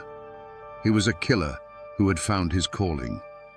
Now that we know the verdict of the court, we can finally reconstruct the truth of those 4 terrifying years. We can push aside the rumors and legends and piece together the events, not as a soldier would tell them, but as the mountains themselves must remember them. For 4 years, the sound of a lone rider in the distance was enough to make a mother pull her children inside and bolt the door. A dog's frantic barking that was suddenly cut short was a sound that chilled the blood. Imagine a small, makeshift hospital, a place of supposed sanctuary where wounded Union men lay shivering with fever and pain. Their war was over. The doors burst open, not with medics, but with Ferguson and his men. The doctor's pleas for mercy were met with cold silence. Then came the sounds, a series of muffled, ugly pops, one after another, each one followed by a final groan that was quickly silenced. A young lieutenant, sick with measles and no threat to anyone, was pulled from his cot. His bare feet scraped against the rough floorboards. Another sharp report echoed in the small room, followed by the heavy, final sound of a body hitting the floor.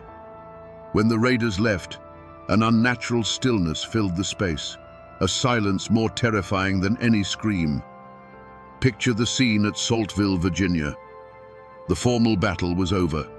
The Union forces, including the 5th U.S. Colored Cavalry, had retreated. But for the wounded and the captured left behind, the horror was just beginning.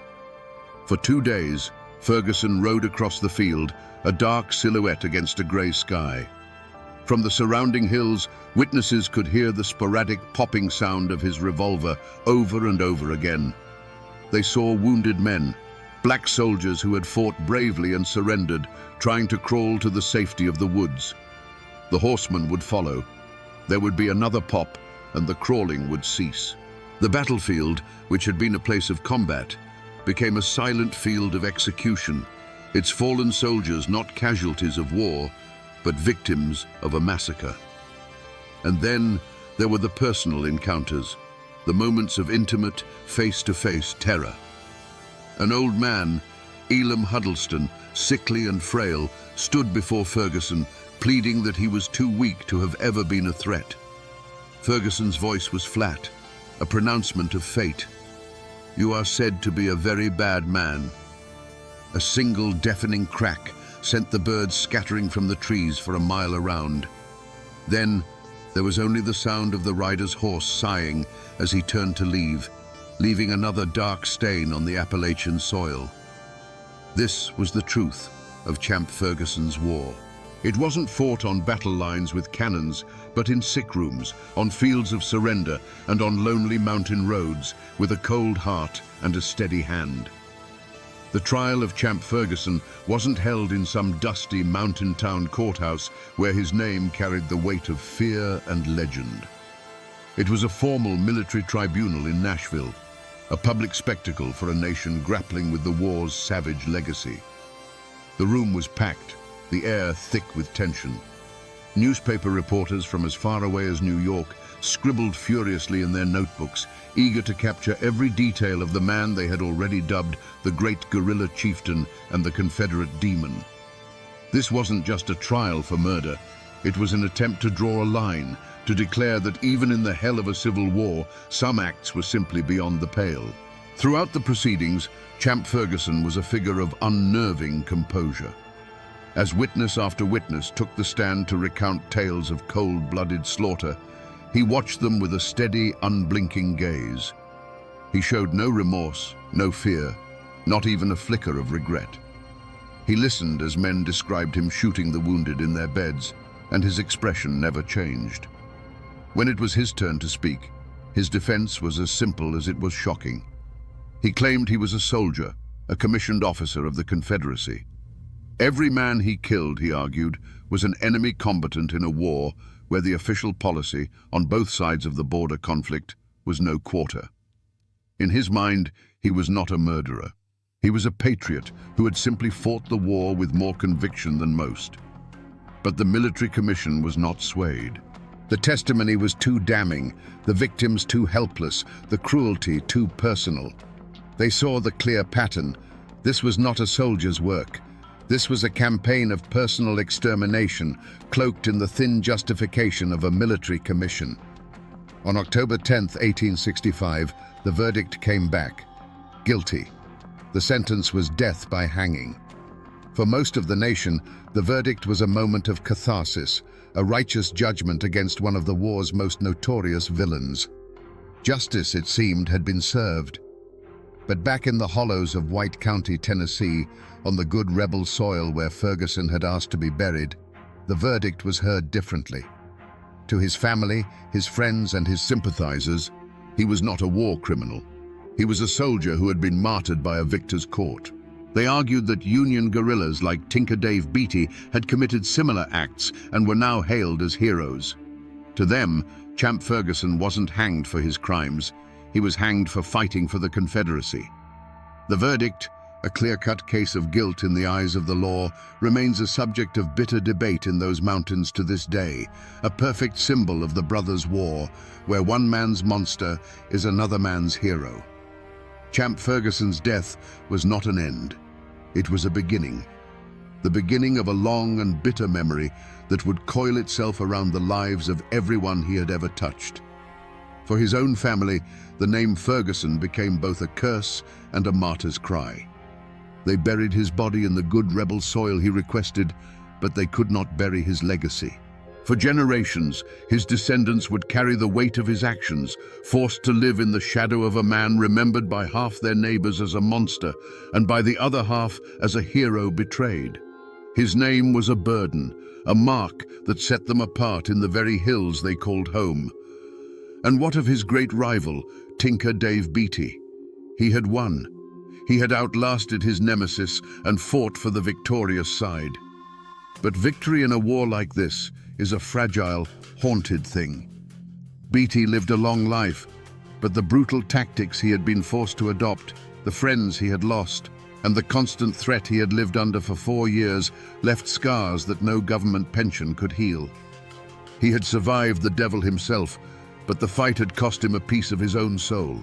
Peace in the mountains was a quiet, uneasy thing, and for a man like Beatty, the silence was likely filled with the ghosts of the war he had fought and won. For the families of the men Ferguson killed, his execution was a final, terrible chapter. It was justice, but it was not restoration. It could not bring back a husband, a father, or a son. They now had to live in a fractured community, walking the same roads and frequenting the same general store as the very people who had sheltered Ferguson, who had fed him, who had kept silent while he hunted their loved ones. The immediate threat was gone, but the sense of betrayal remained, a quiet, simmering poison that would taint relationships in those hollows for decades. The lives of those falsely accused, or those whose only crime was loyalty to the Confederacy, were also irrevocably altered. Many who had sympathized with Ferguson, who saw him as their protector, now bore the stain of his crimes. Their reputations were tarnished by association. They were the neighbors of a convicted mass murderer, a label that the victorious Unionists would never let them forget. Ferguson's execution only hardened their bitterness, cementing a sense of grievance that would be passed down to their children and their children's children, fueling the simmering resentments of the lost cause. The war was over, but the battle lines in the hearts of the people were now drawn in stone. The story of Champ Ferguson did not end on the gallows, and it wasn't sealed in his tomb. If you travel today to the France Cemetery in White County, Tennessee, you can still find his grave. It is a simple, weathered stone, a quiet place that belies the violent life of the man buried beneath it. This patch of earth is the most tangible remnant of his story, a physical anchor point connecting our world to his. You can stand there and look out at the same rolling hills he once rode through and feel the chilling presence of the past. The mountains themselves have not forgotten. The Calf-Killer River still flows, its name a permanent grisly reminder of the frontier violence that shaped this land long before the Civil War.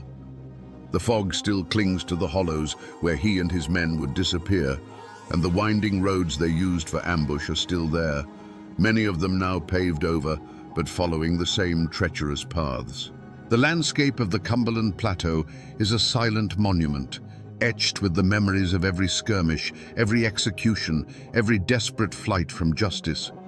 But the true echoes are not in stone or soil, they are in the whispers and the stories. To this day, the tale of Champ Ferguson is told in the borderlands, a local legend as potent as any ghost story.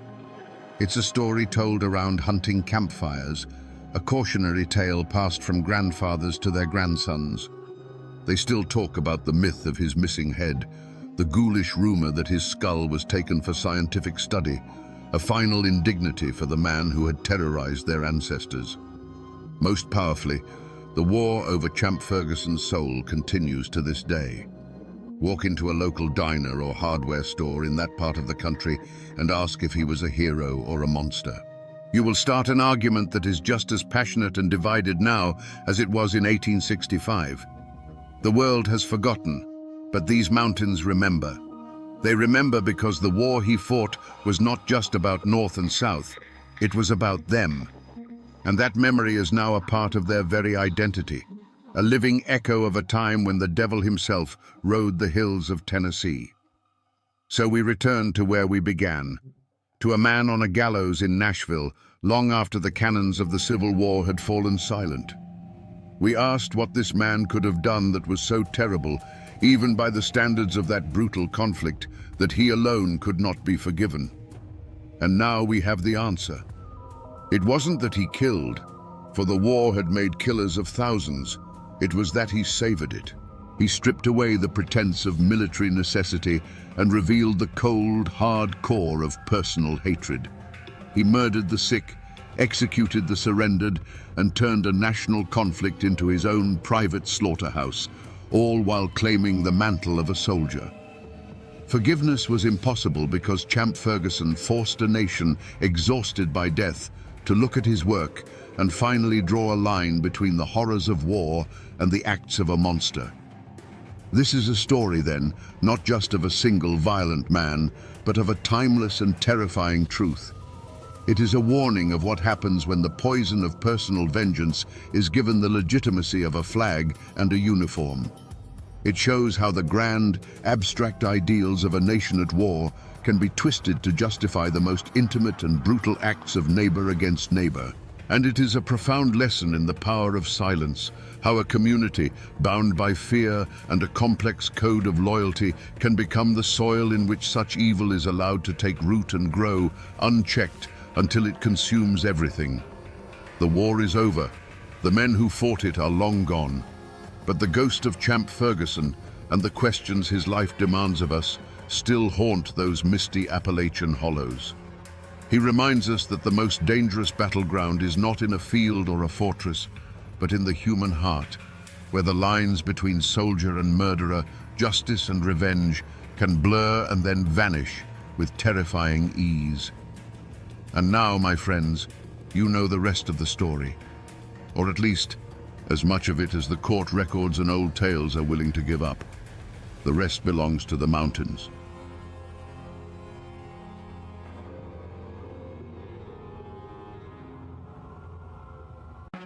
The judge pronounced the sentence, 1 year in the county jail.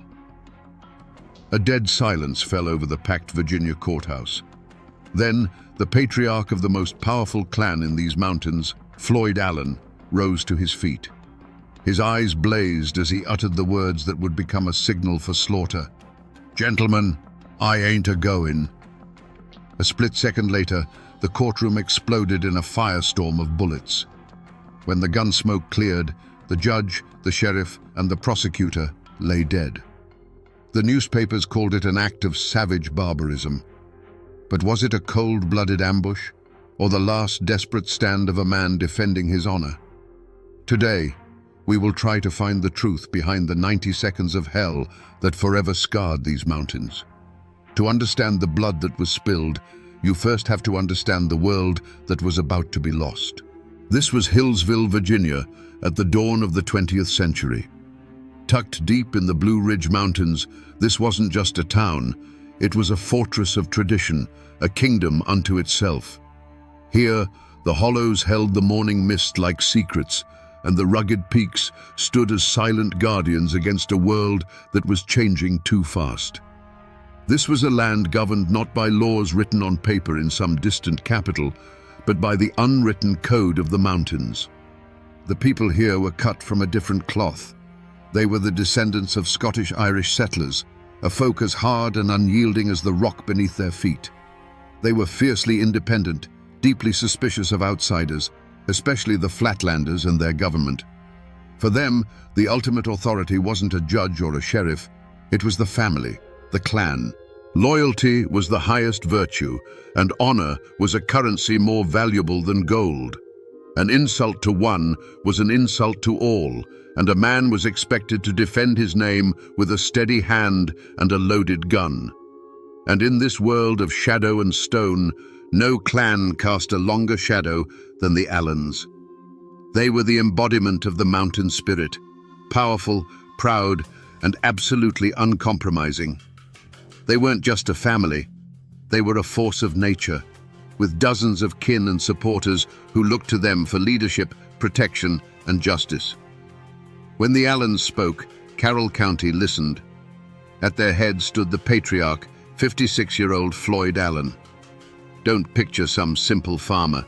Floyd was a titan of the mountains, a wealthy landowner, a savvy businessman who owned a general store and a sawmill. He was known for his immense strength, his quick temper, and a will made of iron. He never backed down from a fight, and he never broke a promise. To the people of Carroll County, he was more than a man. He was their king. The Allens lived by a simple, terrifying creed, an oath that was whispered with a mix of fear and admiration across the county. It was the foundation of their power and the very core of their identity. No Allen will ever go to jail. This wasn't just a boast. It was a declaration of sovereignty, a promise that they would answer to their own code of honor before they ever answered to the laws of the Flatlanders. But the outside world, with its telegraphs, its railroads, and its centralized government, was creeping closer. The authority of the state was pressing in on this isolated kingdom, seeking to replace the ancient law of the clan with the modern law of the land. The world of the Allens and the world of Judge Thornton Massey were two massive millstones, grinding slowly, inevitably, toward each other. It was only a matter of time before someone got crushed between them. Great tragedies often begin with the smallest of things, a spark in a tinder-dry forest. For the Allens, that spark was a clumsy gesture at a local corn festival. Floyd's young nephew, Wesley Edwards, tried to kiss a girl. It was a foolish, youthful act, but in the mountains, where a woman's honor is fiercely guarded, it was a profound offense. The girl's brothers, Will and Sid, saw it, and fists flew. News of the fight traveled fast, echoing through the hollows until it reached the ears of Floyd Allen. His nephew had been challenged, his kin had been disrespected. This was not a simple brawl to him, it was a stain on the honor of the entire Allen clan. He didn't wait for the law, he dispensed his own. He met the Edwards brothers on a dusty road, and the conversation was short. According to witnesses, Floyd, a man of formidable strength, beat one of the brothers so severely with the butt of his pistol that he left him bleeding and broken in the dirt. Now the outside world was forced to act. The beating was too public, too brutal to ignore. A warrant was issued for the arrest of Floyd Allen. Sheriff Lewis Webb and his deputy, men who knew exactly who they were dealing with, rode out to Floyd's home. They were met on the porch by the patriarch himself, not with his hands up, but with a rifle cradled in his arms. In a tense standoff, Floyd made his position clear. He had been insulted, he said, and he would not be dragged from his home like a common criminal. This was the moment the line was truly crossed. Floyd Allen looked the law in the eye and did not blink. He told the sheriff that he would come to court, but he would come on his own time, on his own terms. And incredibly, that's exactly what happened. The sheriff and his deputy retreated, empty-handed. Floyd surrendered when he was ready, walking into town not as a prisoner, but as a king granting an audience. He had bent the law to his will, proving to everyone in Carroll County that he was a power unto himself. But in doing so, he had thrown down a gauntlet. He had publicly humiliated the court and dared it to challenge him. Now, all eyes turned to the Hillsville courthouse. It was no longer a place for a simple assault trial. It was a battlefield, and everyone knew the Allens were coming prepared for war. March 14th, 1912. The Hillsville courthouse was not a hall of justice. It was a powder keg, and Judge Thornton Massey had just lit the fuse. As the sentence, 1 year in jail, hung in the electrified air, Floyd Allen rose. He looked not at the judge nor the jury, but at the entire system that dared to put a chain on him. "Gentlemen," he said, his voice low and steady, "I ain't a-goin'."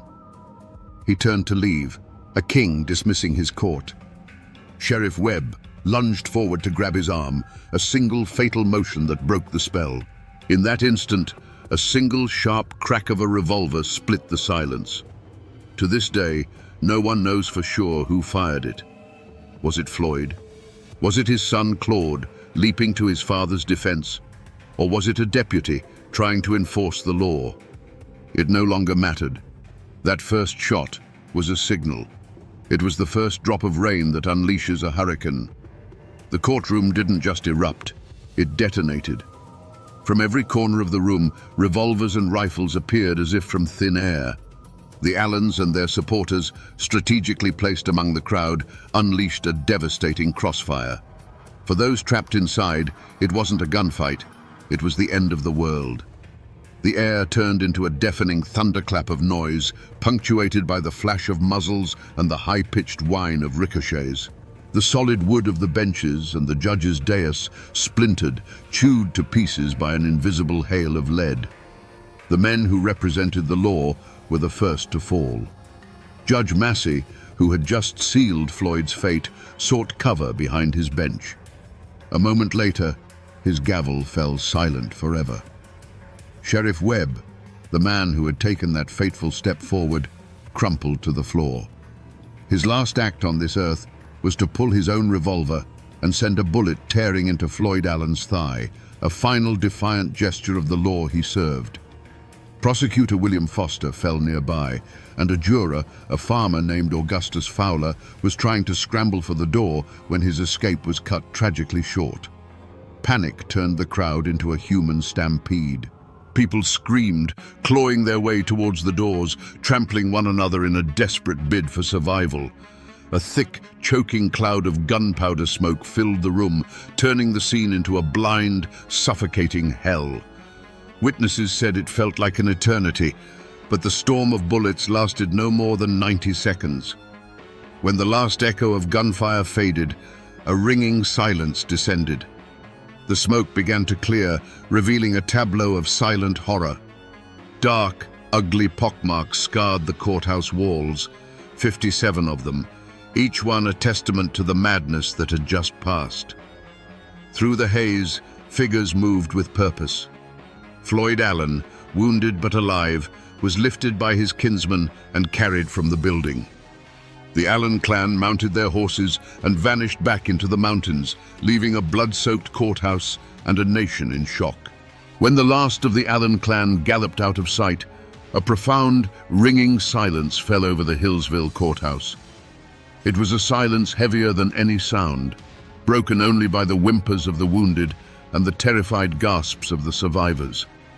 The air, thick with the acrid stench of gunpowder, now carried a new, coppery smell.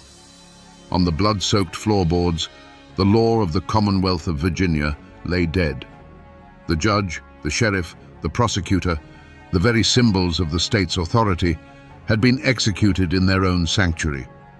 The news of the massacre didn't just spread, it shot out of Hillsville like a bullet, hitting the telegraph wires and exploding across the nation. Newspapers from Richmond to New York screamed with headlines that painted a picture of a savage war against civilization itself. They called the Allens mountain degenerates, barbaric clansmen who had risen up against the rule of law. The story tapped into a deep-seated fear of Appalachia as a wild, untamed frontier. There was no room for nuance in these reports. There was only shock, horror, and a thunderous call for vengeance. The response from the state was swift and absolute. Governor William Hodges Mann declared that the assassins would be hunted down if it took all the resources of the Commonwealth. He mobilized the state militia, but he also called in a force more feared and perhaps more suited to the task, the Baldwin Felts Detective Agency. These were not ordinary lawmen. They were ruthless, efficient bounty hunters, veterans of the brutal coalfield wars, known for their willingness to meet violence with greater violence. They were the modern world's answer to the Mountain Clan, a hired army that understood the language of the gun. The great hunt began. The mountains, which had always been the Allens' fortress, had now become their cage. The Baldwin Felts detectives, methodical and relentless, swarmed into Carroll County.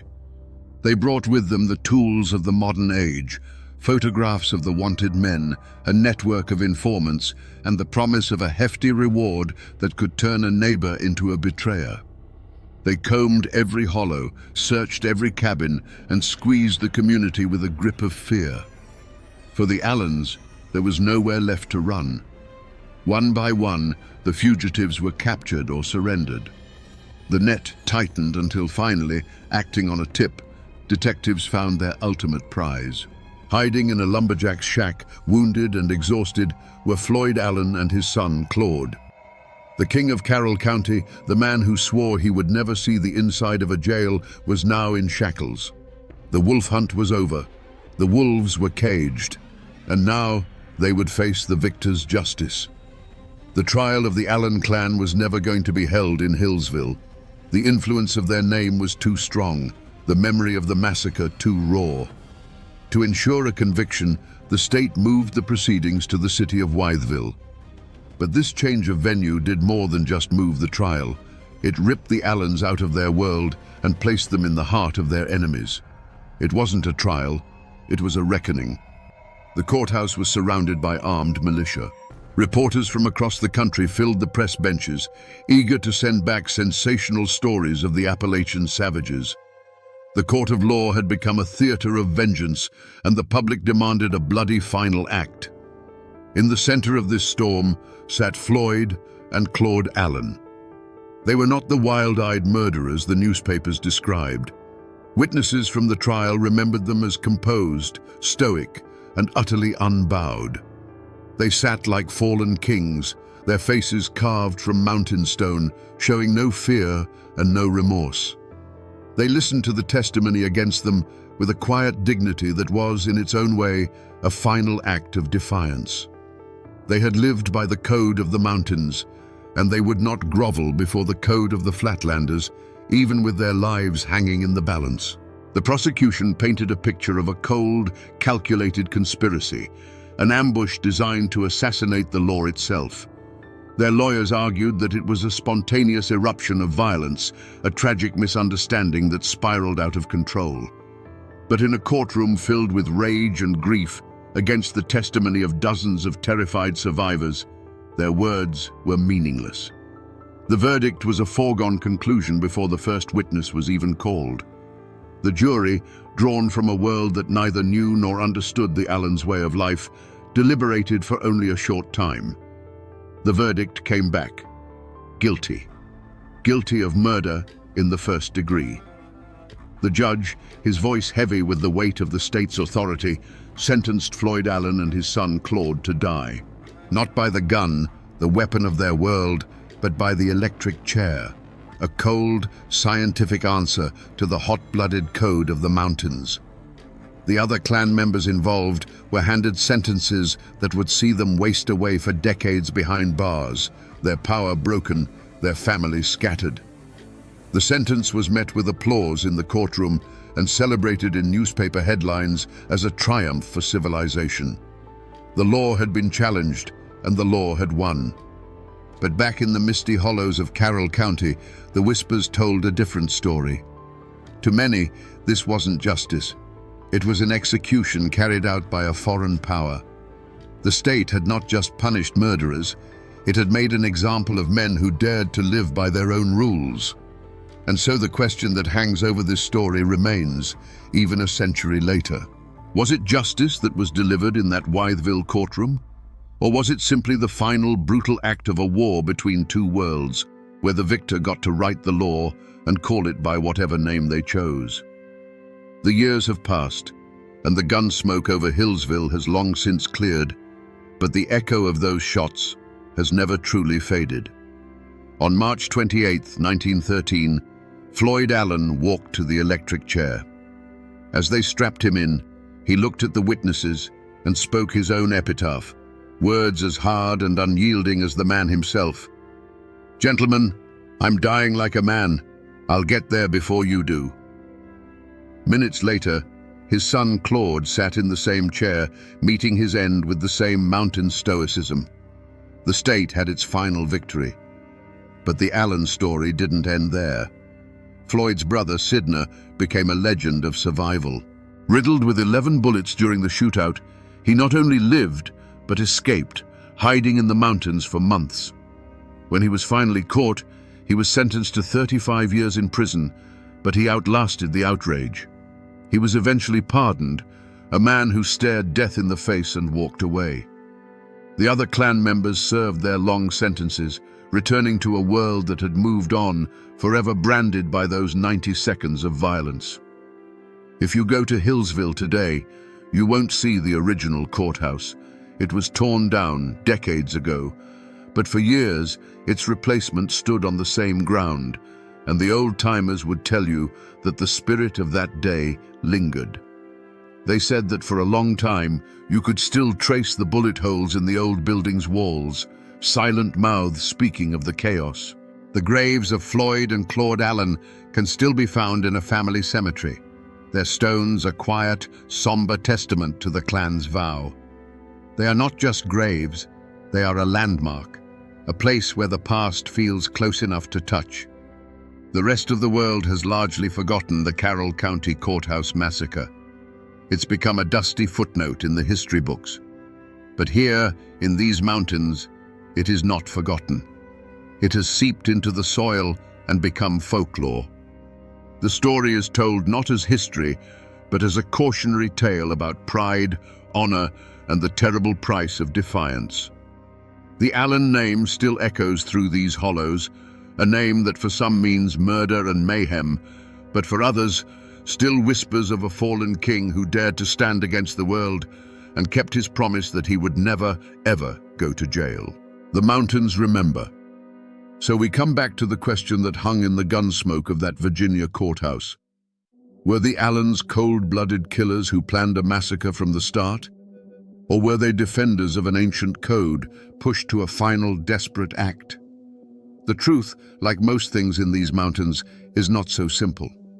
They came to that courthouse armed because in their world, power was respected only when it was backed by the threat of force. They didn't see themselves as criminals defying the law. They saw themselves as sovereigns of their own kingdom, defending its honor against a foreign invasion. The Hillsville Massacre was more than just a crime. It was the bloody, violent end of an era. It was the moment the modern world, with its courts and its electric chairs, finally broke the back of the old world, with its clans and its code of blood honor. The state sent a message that day, written in the language the Allens understood best. Its power was now absolute, its reach inescapable. The Allen clan wasn't just fighting a one-year jail sentence, they were fighting the 20th century, and the 20th century won. This is a story of brutality, yes, but it is also a story of the indomitable Appalachian spirit, a spirit so fiercely independent that it can lead to both greatness and ruin. Floyd Allen was a king who refused to watch his kingdom crumble. He and his family were not heroes, but their tragic, violent story has become a dark legend, a warning of what happens when pride and honor demand a price that can only be paid in blood. And while the law won the war that day, the story of the clan who swore they would never go to prison and kept that oath at the cost of everything still haunts these hills.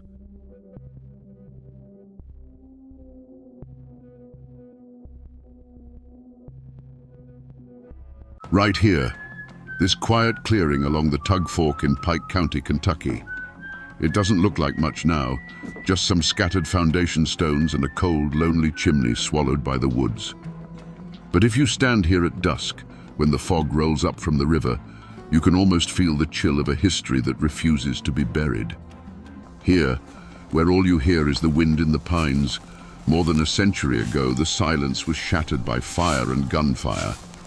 Most folks know the names Hatfield and McCoy, but they don't know the story of Nancy McCoy Phillips, the woman who stood at the heart of the storm. Today, we're going to listen to the whispers from these ruins and piece together the story of a forgotten witness and the terrible price she paid for telling the truth. Let's wind the clock back. Imagine this clearing not as a ruin, but as a living homestead.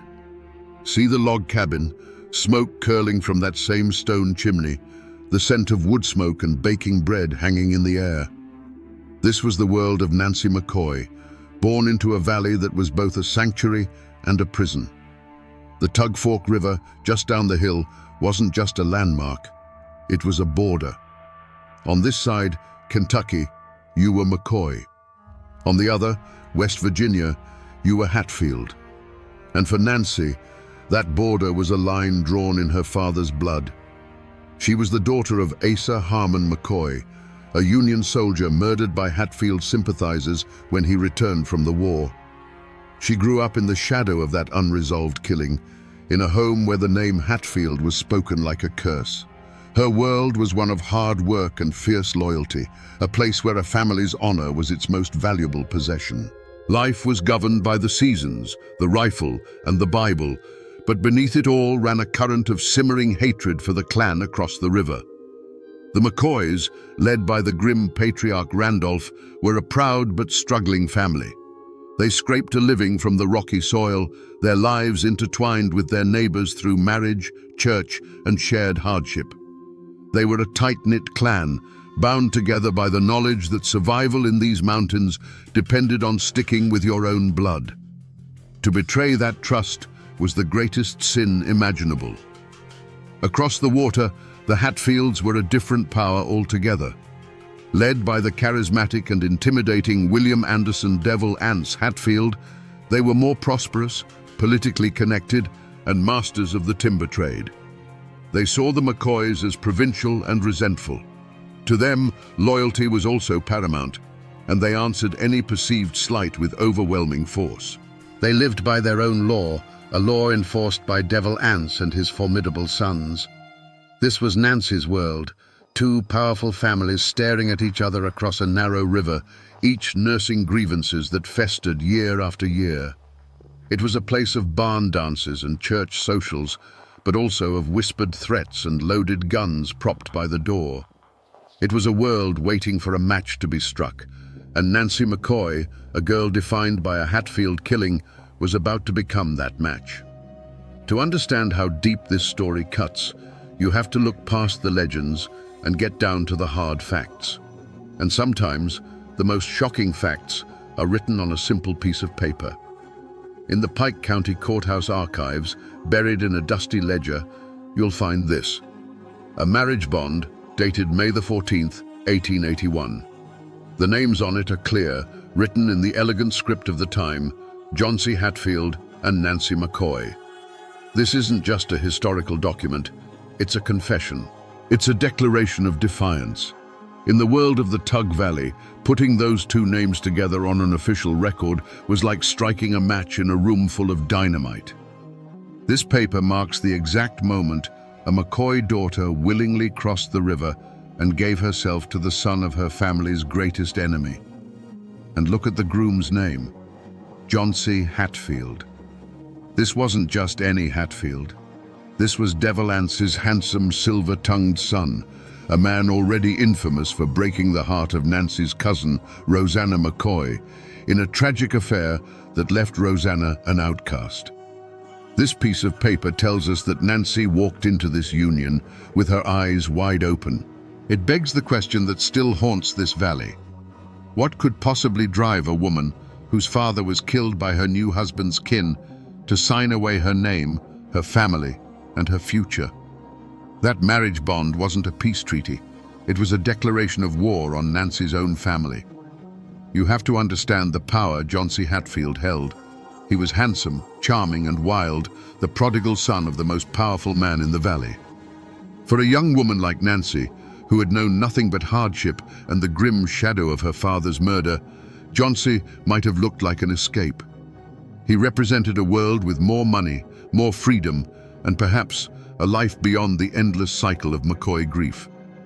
Whether it was true love or a desperate gamble, she made her choice. The moment her signature dried on that marriage bond in the Pikeville courthouse, the door to her old life slammed shut forever. To her father, Randolph McCoy, and the rest of the clan, this was the ultimate betrayal. She hadn't just married a Hatfield. She had married the son of Devil Anse, the man who embodied everything they hated. They saw it as a stain on her father's memory. In their eyes, she ceased to be a McCoy. She was a turncoat, a traitor to her own blood. On the West Virginia side of the river, her reception was likely little warmer. To Devil Anse and the Hatfield clan, John C. bringing home a McCoy bride was a victory, a symbol of their dominance. But she was still Asa Harmon McCoy's daughter. She was the enemy's blood. They would have watched her every move, listened to her every word, always wondering where her true loyalties lay. She was a trophy, but one they never fully trusted. And so Nancy found herself in a gilded cage. She lived in the Hatfield stronghold, surrounded by the very men her family accused of murder. She ate at their table, listened to their stories, and slept beside a man who was the flesh and blood of her sworn enemy. She had traded a home of bitter poverty for a home of silent suspicion. She was a woman without a country, caught in the no-man's land between two warring armies. The seeds of conflict weren't just being sown around her. They were being planted right in the heart of her own home. The paper trail of court records and marriage licenses can only tell you what happened. It can't tell you why. For that, you have to talk to the people who have kept the stories alive, the ones passed down from father to son, from mother to daughter. In a small house just outside Pikeville, I met a local historian whose family has lived in this valley since before the feud ever had a name. He's a man who has spent a lifetime separating fact from folklore, but he understands that sometimes the folklore holds the deeper truth. He laid out the official timeline of the feud with the precision of a scholar, speaking of land disputes and Civil War animosities. But when I asked him about Nancy, he leaned back in his chair and a different look came into his eyes. "The books will tell you the feud was about honor and property," he said, his voice low. "But down here, we know most wars start in the heart. And Nancy's story, that's a story of a heart broken twice." He explained that the official record states that Nancy's conscience was awakened by the sheer brutality of the New Year's night massacre of 1888, when her Hatfield in-laws burned her family's cabin and murdered her kin. "And that's true, I'm sure," the historian said. "But there's another story, one you won't find in any book. It's the story my grandmother used to tell."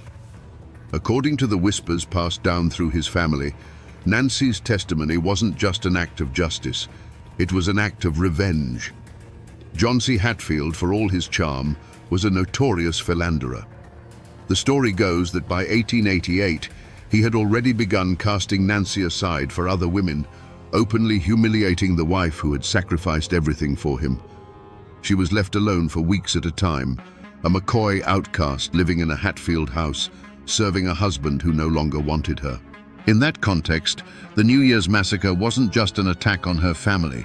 It was an attack by the very people who protected and enabled the man who had betrayed her.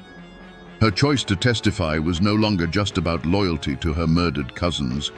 It was the desperate act of a woman who had been betrayed by her birth family and now scorned by the man she had chosen over them. She had absolutely nothing left to lose. And in these mountains, a person with nothing left to lose is capable of anything. The breaking point came on a night so cold the trees themselves seemed to groan under the strain. It was New Year's night, 1888. A cold that had nothing to do with the weather had settled over the Tug Valley.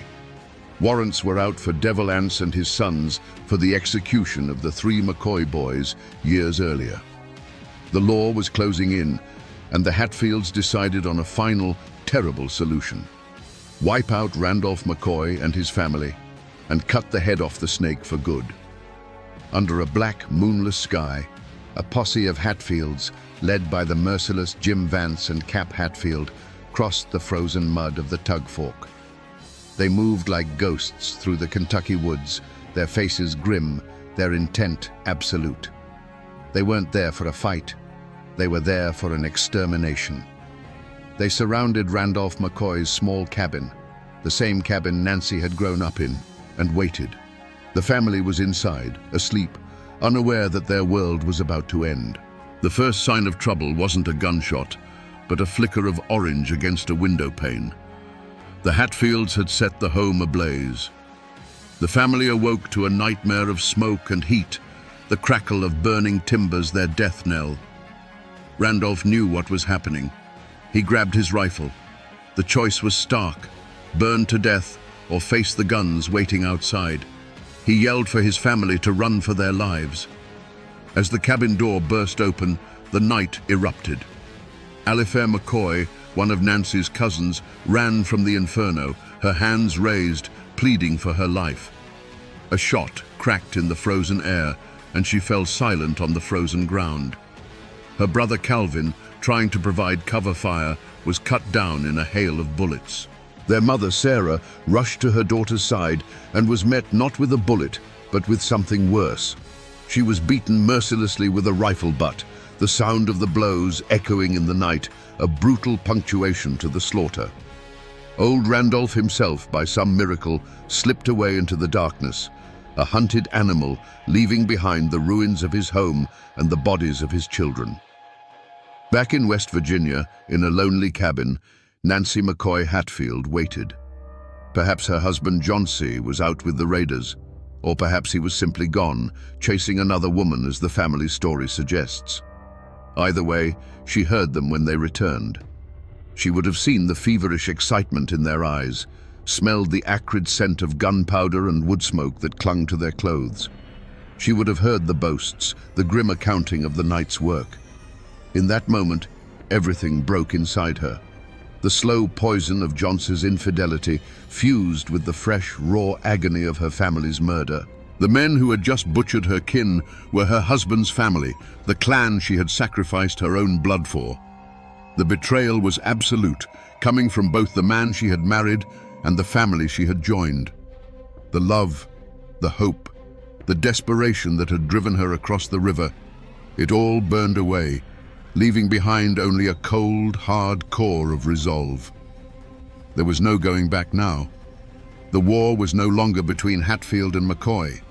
It was inside Nancy herself, and she had just chosen a side. This is the old Pike County Courthouse in Pikeville. It's still here, a stoic brick building that has watched over this town for more than a century. Tourists walk past it every day, maybe admiring the old architecture, but few understand the sheer weight of the history soaked into these walls. This building isn't just a landmark, it's a monument to the day the law finally tried to tame the feud. It was a battlefield, but the fighting wasn't done in the hollows with rifles. It was done in a courtroom with testimony. You have to picture it. In 1889, this square would have been a sea of tension. Bearded, armed men from both sides of the river would have crowded the streets, their eyes full of suspicion and hatred. The feud had been brought indoors, but the threat of violence was so thick you could taste it in the air. Every man in that courtroom was loyal to one side or the other, and they were all waiting to see if Kentucky law was strong enough to hold back the tide of blood vengeance. And right here, in a room just behind these tall windows, stood the witness stand. That small, elevated chair was the focal point of the entire war. This is where it happened. The climax of Nancy's story wasn't in a burning cabin or a midnight raid. It was in the suffocating silence of a courtroom, where the only sound was the scratching of a clerk's pen. The weapon that would decide the fate of the Hatfield clan wasn't a Winchester rifle or a Colt revolver. It was the voice of a single betrayed woman. Imagine walking into that courtroom. The air was thick with a century of bad blood, so heavy you could barely draw a breath. On one side of the room sat the Hatfields, stony-faced and armed. On the other, the McCoys, their eyes burning with a righteous fury. And into this deafening silence walked Nancy. She was a McCoy by birth, a Hatfield by marriage, and at that moment, she was an enemy to them all. Every eye in that room followed her as she made the long walk to the witness stand, her footsteps echoing on the wooden floor. She was utterly and completely alone. When she placed her hand on the Bible to be sworn in, a quiet ripple went through the crowd. The court clerk asked for her name. Her voice, clear and steady in the stillness, answered, "Nancy Hatfield." The name hung in the air, a final bitter acknowledgement of the life she was about to destroy. She was claiming the name of the very men she was there to condemn, a final cutting act of a bond being severed. The prosecutor began his questions, his voice calm and methodical. He asked her about the night of the fire. He asked her who was in her home. He asked her what she heard when the men returned from Kentucky. Nancy's gaze was fixed on a point on the far wall, as if looking through it into the past. She didn't shout. She didn't cry. She simply spoke the truth, her voice a quiet, devastating weapon. With each name she uttered, a new wave of shock silenced the room. She did not describe the chaos of the raid in graphic detail. She didn't have to. She simply drew a map for the jury, placing each man at the scene of the crime. When she spoke the name of Cap Hatfield in connection with her cousin's death, a stillness fell over the room so complete you could hear a man's sharp intake of breath from the back row. Her words weren't bullets, they were axes, chopping down the family tree she had married into, one name at a time. The code of silence that had protected the clans for generations was shattered, not by lawmen, but by the quiet testimony of a scorned wife. When she finished, there was no applause, no sigh of relief. From the Hatfield side of the aisle, she received looks of pure, unadulterated hatred. They saw a viper they had foolishly welcomed into their home. From the McCoy side, there was no welcome embrace. They saw the traitor who had finally done her duty, but it was too late. Her testimony was a victory for their cause, but she, the witness, was still a stain on their name. She had served her purpose. As she stepped down from the stand, the crowd parted for her as if she carried a disease. She didn't look at her husband, or her cousins, or any of the men whose fates she had just sealed. She looked straight ahead, a ghost walking out of her own life. The only thing left in that courtroom, besides the echo of her words, was the wreckage of two families, and a woman who now belonged to neither. After the emotional firestorm of the trial, all that remains is the cold, black ink on a yellowed page. These are copies of the official court records from the 1889 Pikeville trial. This is history flattened, pressed between pages, and stripped of all its blood and tears. The testimony that tore a family apart is reduced to a dry, passionless transcript of questions and answers. The language is sterile, designed to be precise, but in its precision, it loses the entire truth of the matter. Here, for example, is the coroner's inquest for Nancy's cousin, Alifair. It clinically states the cause of death as a wound inflicted by a projectile from a firearm. A projectile. It doesn't say it was a bullet fired in the cold dark by a man she knew. It doesn't mention the fact that she was running from her burning home, that her last breaths were filled with smoke and terror. The report captures the mechanics of her death, but misses the horror of it entirely. And here, under the section for witness testimony, is Nancy. Her words, which had the power to hang a man, are recorded with the same detached tone. Question: can you name the parties you saw returning on the night of January 1st? Answer: I saw Cap Hatfield. I saw Tom Wallace. The transcript doesn't record the dawning look of hatred on the faces of her in-laws. It doesn't convey the earth-shattering courage or the vengeful fury it took for her to speak those names. The paper records what was said, but it tells you nothing of what it cost her to say it. These documents are the official story, the one that history accepts as fact. But reading them is like looking at a photograph of a bonfire and trying to feel its heat. The real story isn't in the neat lines of ink. It's in the spaces between them, in the humanity that the official record is designed to ignore. And yet, these cold, sterile words had the power of life and death. They were the legal instrument that would bring the law's terrible justice down upon the Hatfields. Nancy's words were no longer just testimony. They were hunting dogs let loose in the West Virginia hills. Armed with her insider account, the law, which for so long had been a distant rumor in these mountains, arrived with iron shackles and Kentucky warrants. Frank Phillips, a relentless bounty hunter and, ironically, a future husband to Nancy in a brief, doomed marriage, led posses across the Tug Fork. The hunt was on, and for the first time, the Hatfields were the prey. The mountains that had been their fortress now became their cage, as lawmen and bounty hunters, hungry for the rewards, pried into every hollow and cabin. One by one, they were caught. Some were taken in violent gunfights, others surrendered grimly, knowing the game had changed. The most significant capture was that of Ellison Cotton Top Mounts, the illegitimate son of Ellison Hatfield. He was known to be simple-minded, a follower, not a leader, which made his role in the massacre all the more tragic. He was found hiding, terrified, and was dragged back to Pikeville in chains, a symbol of the Hatfields' broken power. The message was clear. The days of clan law were over. The authority of the state had finally come to the Tug Valley. The trial that followed was a spectacle of raw legal force. With Nancy's testimony as its unshakable foundation, the prosecution built its case brick by bloody brick. The Hatfield defense, based on clan loyalty and denials, crumbled against the word of a woman who had been on the inside. The jury, made up of men who understood the ways of the mountains, deliberated for hours, the weight of a generation of violence on their shoulders. When they finally filed back into the courtroom, the silence was so deep it felt like the bottom of a well.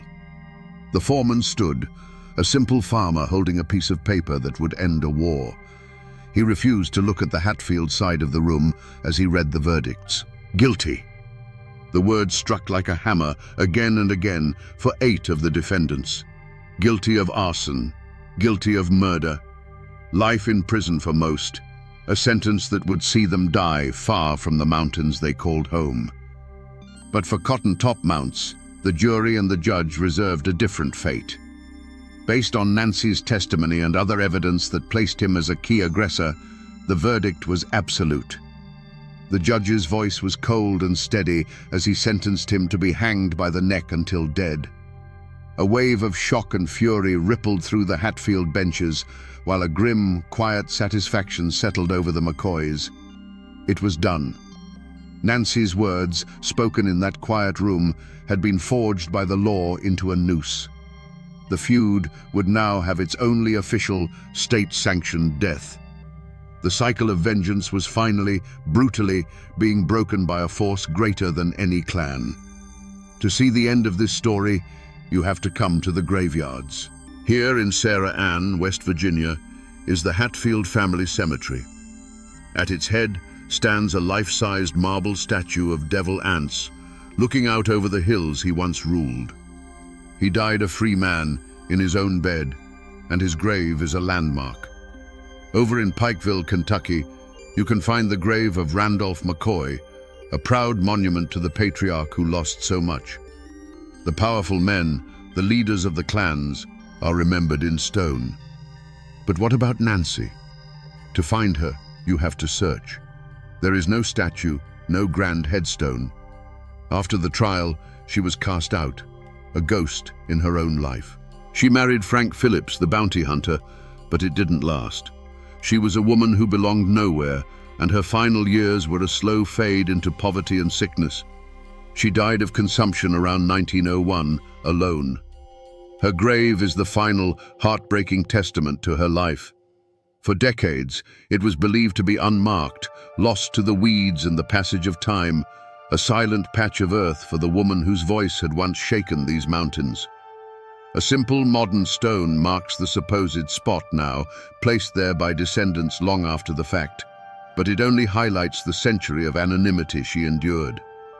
The woman whose testimony was the most powerful weapon in the feud was given the quietest possible end. They all lie in the same Appalachian soil now, the killers and the killed, the witnesses and the judged. But standing here, you can't help but feel the profound injustice.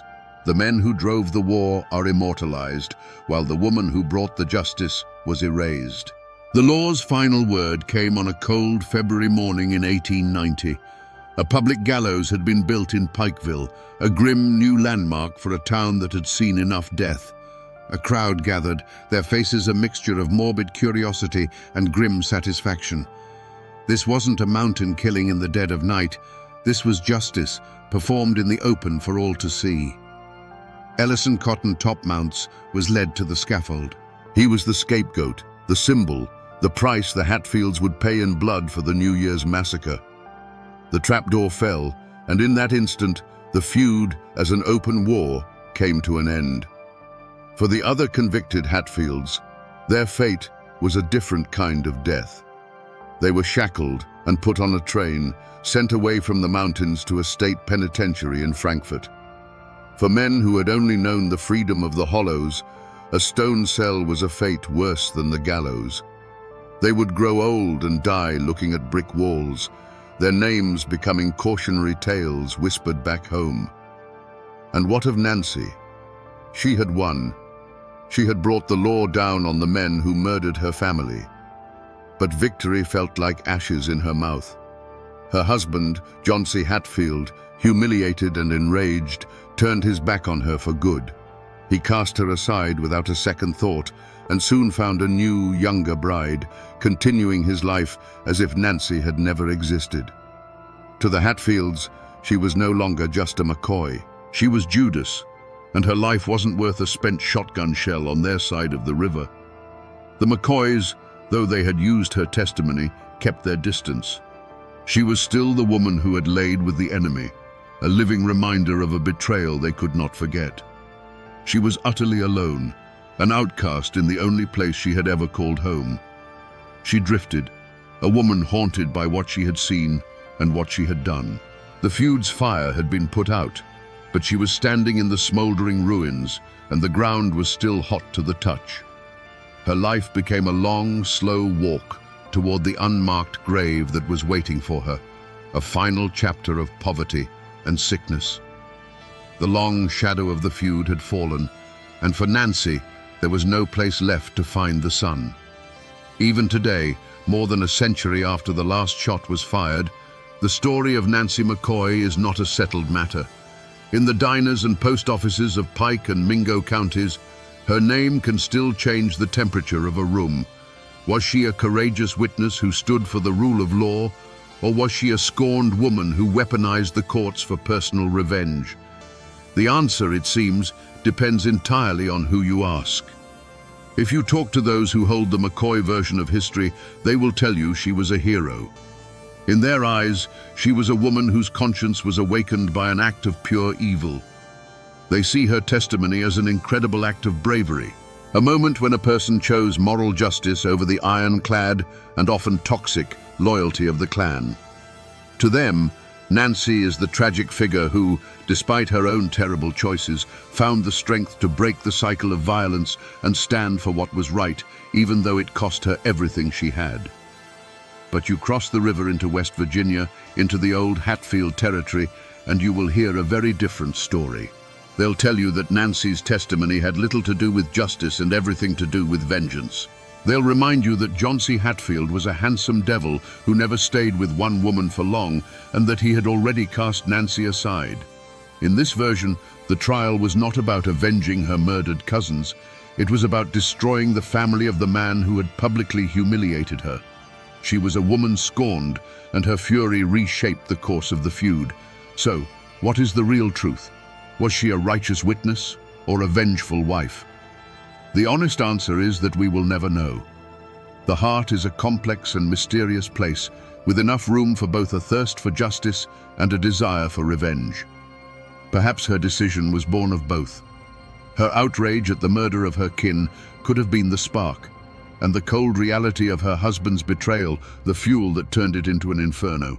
The only thing that is certain is that Nancy's legacy remains as divided as the land she once lived on, a testament to the fact that in these mountains, the truth is often just a story told from one side of the river.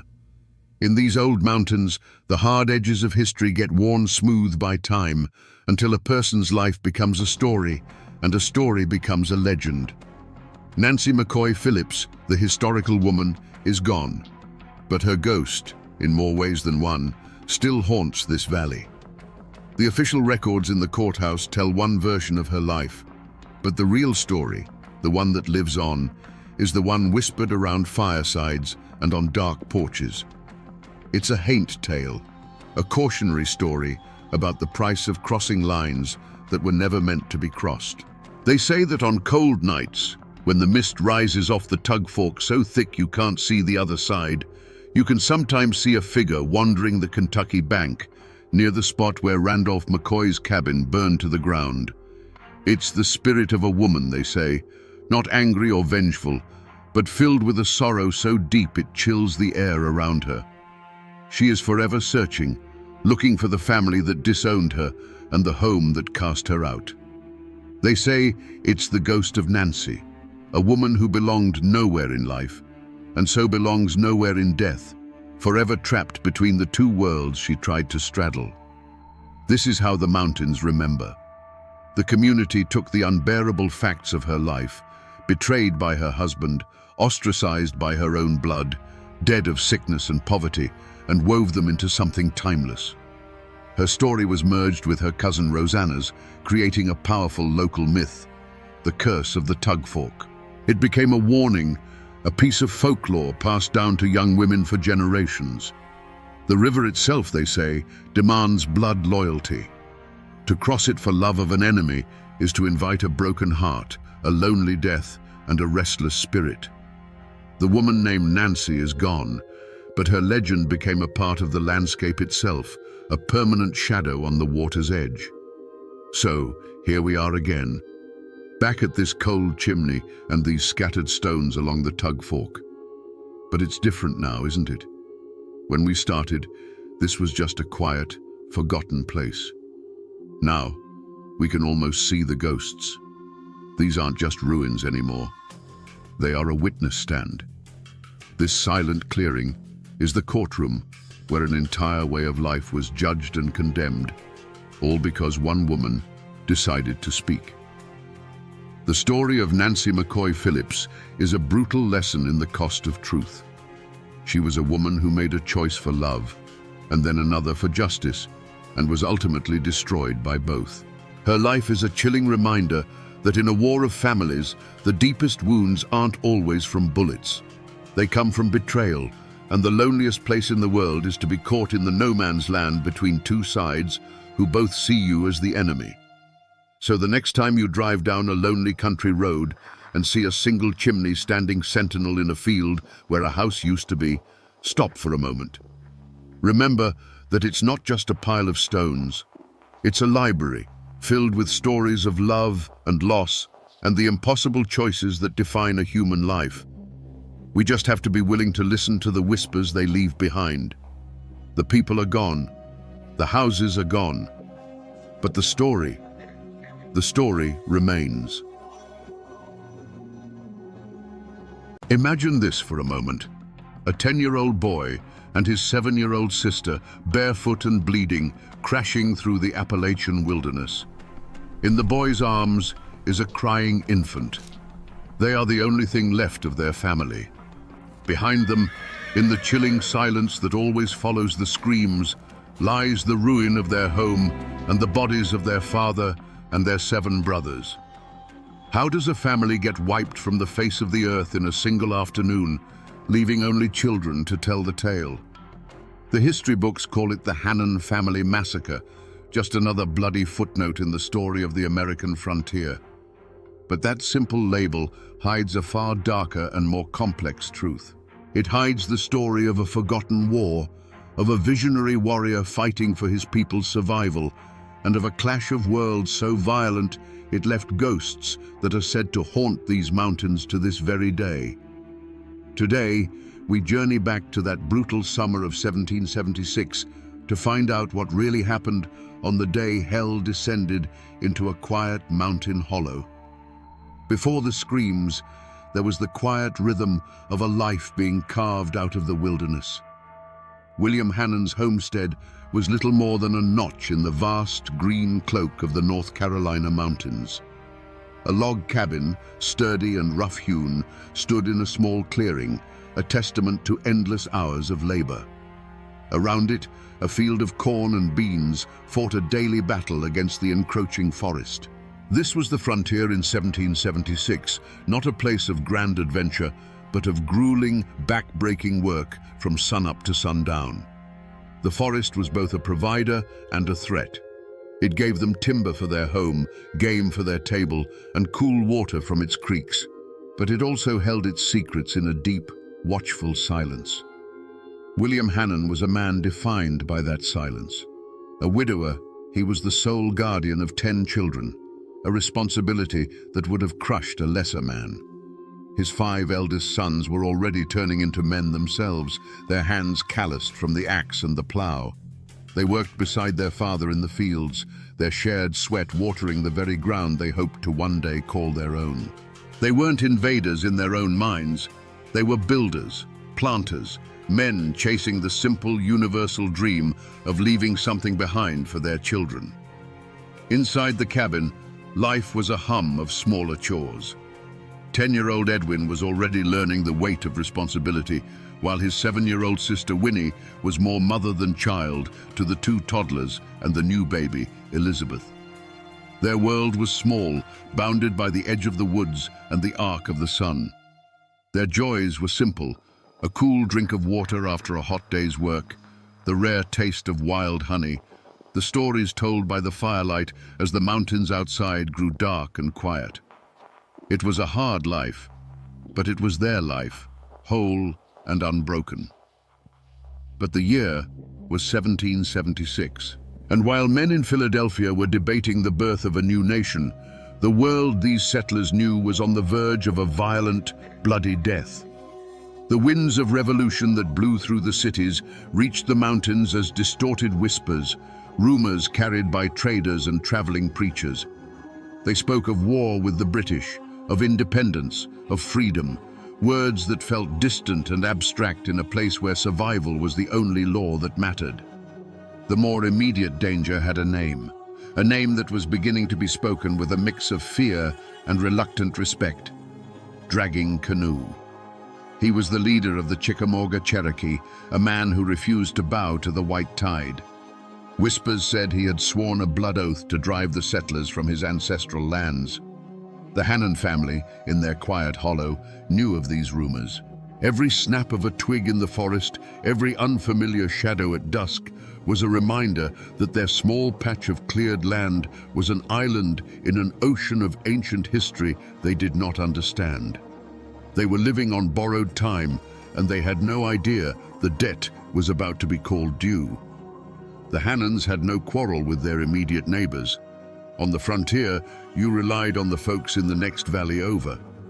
No, the grudges that doomed them were older, deeper, and written on the land itself.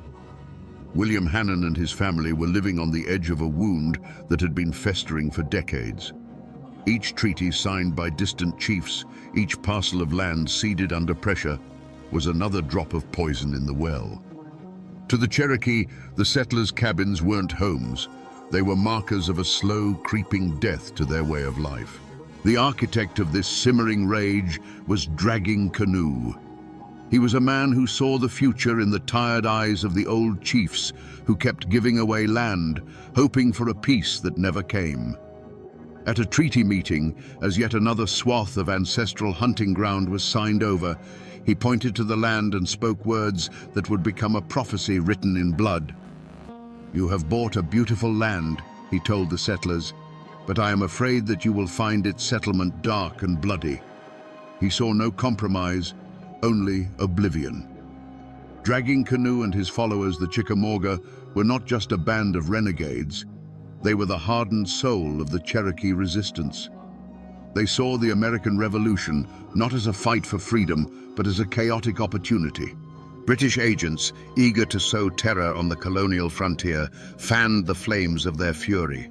They provided guns, ammunition, and promises, turning the Chickamauga's righteous anger into a weapon. For Dragging Canoe, this wasn't about fighting for the British king. It was a holy war for the mountains themselves.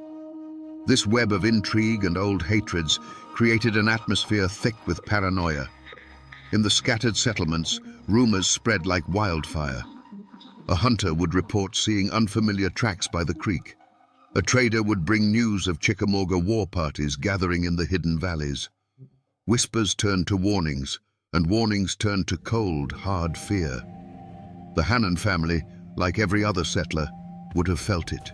The friendly waves they might have once exchanged with Cherokee hunters were gone, replaced by wary, assessing stares across the trees.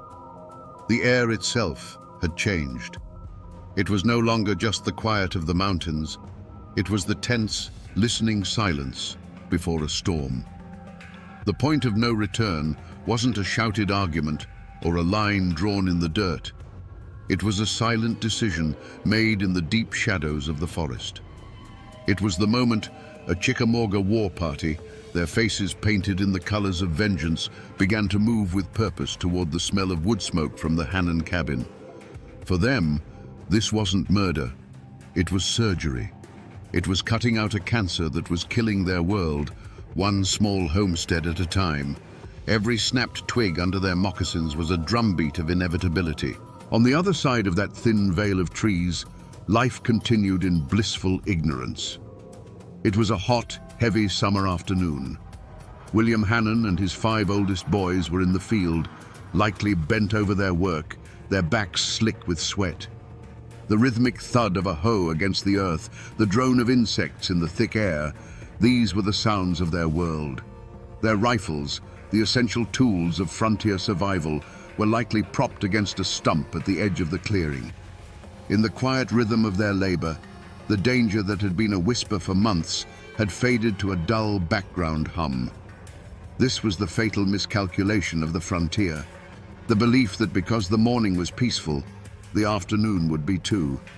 The Hannon men were tired, focused on the soil, their senses lulled by the heat. They didn't see the flicker of movement in the tree line. They didn't hear the collective intake of breath as dozens of eyes fixed on them from the shadows. The war party had reached the edge of the woods. They could see the unsuspecting figures in the field, see the faint outline of the cabin beyond. There was no turning back now. The promise made to Dragging Canoe, the anger fueled by British guns, the generations of grief for lost lands, it all coalesced into this one irreversible moment. A hand was raised. A silent signal was given. The deep, listening silence of the Appalachian forest was about to be broken by a sound that would echo through generations. It began with a sound that didn't belong in a peaceful afternoon. It wasn't the call of a bird or the snap of a twig, but the chilling, high-pitched war cry of the Chickamauga erupting from the tree line. For William Hannon and his 5 sons, there was no time to run, no time to even turn and grab their rifles. The world of hoeing and planting vanished in an instant, replaced by a storm of motion and violence that swept over the field. It wasn't a battle, it was a harvest. Moments later, it was over. The rhythmic sounds of work had been replaced by a silence that was heavy and absolute. 6 men who had been toiling under the sun were now part of the very earth they had been turning. From the cabin, one could only see the aftermath, the still figures lying in the dirt and the attackers moving among them. One warrior stood over the body of William Hannon and with a swift, practiced motion raised a dark, bloody proof of his victory to the sky before disappearing back into the shadows of the forest. Inside the cabin, the screams from the field had been cut short, leaving a ringing void that was even more terrifying. 10-year-old Edwin and 7-year-old Winnie huddled together, trying to quiet the 2 toddlers and the crying infant, Elizabeth. Then came a new sound, the splintering of their own front door. It burst inward, and the small, dim cabin was suddenly filled with huge, terrifying shadows.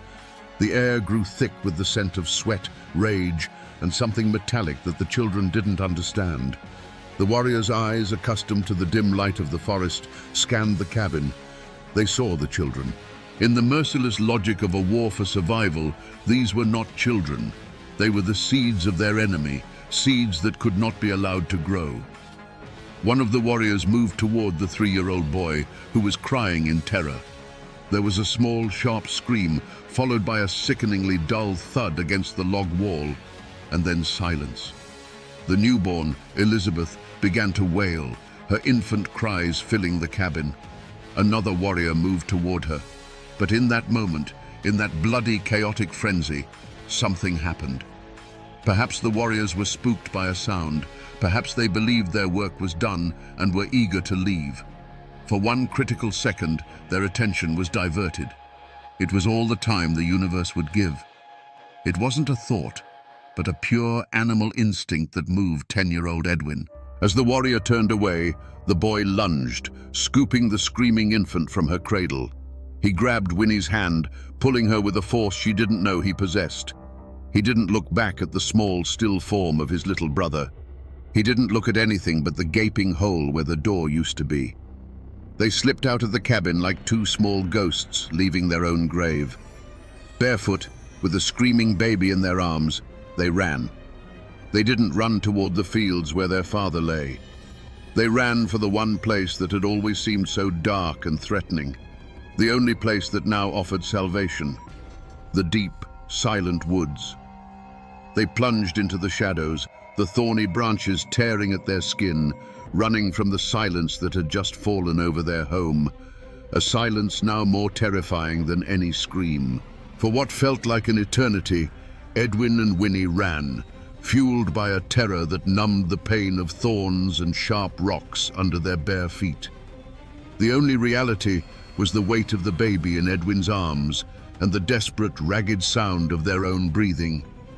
They finally stumbled out of the tree line and into the clearing of the nearest farmstead, collapsing in a heap of exhaustion and shock. They were a horrifying sight. 2 children covered in scratches, their eyes wide with a horror no words could yet explain, and a wailing infant. But the message they brought didn't need words. It was carried in their silence and their tears. Within the hour, a grim-faced party of neighbors, rifles in hand, made their way cautiously toward the Hannon homestead. The first thing they noticed was the silence. The familiar sounds of a working farm, the chop of an axe, the call of a voice were gone. All they could hear was the buzzing of flies in the oppressive summer heat. They found William and his sons in the field, lying where they had fallen, the earth around them stained a dark, terrible color. The scene spoke of a swift, merciless violence that left no room for a fight. The men's faces hardened as they approached the cabin. The door hung broken on its hinges, a gaping wound in the side of the small home. Inside was a scene of profound violation. The simple furniture was overturned, and in the dim light they saw what the children had fled from. The overturned cradle, the small, still body of the 3-year-old boy. It was a sight that burned itself into the minds of even the most hardened frontiersmen, turning their fear into a cold, diamond-hard rage. The surviving children were taken in, passed from one set of gentle, grieving hands to another. But they were no longer the children they had been that morning. They were ghosts, haunted by what they had seen and heard. Winnie clung to the infant Elizabeth as if the baby were the last anchor in a world that had been washed away by a flood of violence. Edwin, the 10-year-old boy who had saved them, retreated into a silent, watchful place deep within himself. His eyes held the look of a man who had stared into the abyss and had seen the abyss stare back. The news of the massacre traveled like a shockwave through the scattered settlements of the North Carolina frontier. It was a story told in hushed, terrified whispers around hearths that night. Doors were barred, rifles were loaded, and every shadow in the woods became a source of terror. The fragile illusion of safety was shattered. Dragging Canoe was no longer a distant rumor. He was a tangible, blood-soaked threat who had reached into their world and ripped a family apart. Fear was the first reaction. But in the heart of the Appalachian settler, fear was always followed by something else, a burning, unquenchable thirst for vengeance. The hunt began not with a sheriff's decree, but with a low growl of fury that rippled through the scattered cabins. As the bodies of the Hannons were being prepared for their final rest in the hard Appalachian soil, the men of the frontier were gathering. They came with their long rifles, powder horns, and a quiet, murderous resolve in their eyes. These weren't lawmen, they were farmers, blacksmiths, and trappers whose hands were as accustomed to an axe handle as a trigger. The massacre wasn't an attack on a stranger, it was an attack on every single one of them, on their wives, their children, their own precarious existence. They formed a ragged posse, a grim collection of about 20 men, and plunged into the forest on the trail of the war party. They were skilled woodsmen, men who could read a bent twig or a scuffed patch of moss like a page in a book. But the mountains that had been their home now became an alien landscape, a deadly labyrinth that belonged to their enemy. Every ravine could hide an ambush, every thicket of rhododendron a sniper. The air, thick with humidity, was also thick with a palpable tension that made the sweat on their necks run cold. For days, they pushed deeper into the wilderness, their initial rage sharpening into a focused, exhausting pursuit. They found signs of the war party's passage, the remains of a hastily eaten meal, a single dropped feather from a ceremonial dress, a faint moccasin print in the mud of a creek bed. Each discovery sent a jolt of adrenaline through the weary men, pulling them onward. They were close. They could feel it. They slept in shifts, their rifles never leaving their hands, their dreams filled with shadows and the ghost of a child's scream. But the Chickamauga were masters of this domain. They moved like smoke through the trees, their trail growing fainter and more confusing with every mile.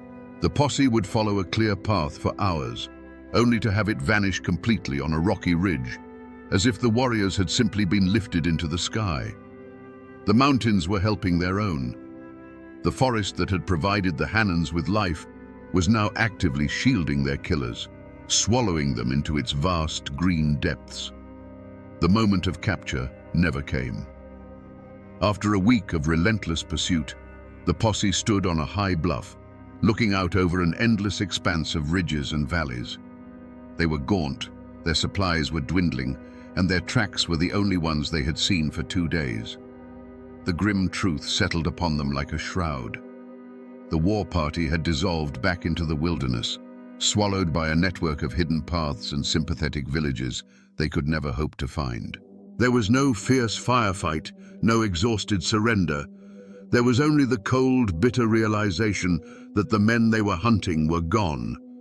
They had struck and then vanished, leaving nothing behind but corpses and terror. The posse returned to their homesteads, not with prisoners, but with a new, chilling certainty. The war had just begun, and the enemy was a ghost they could not catch. There was no trial, no courtroom, no judge in a black robe, no clever lawyers arguing points of law. To expect such things would be to misunderstand the brutal reality of the frontier in 1776.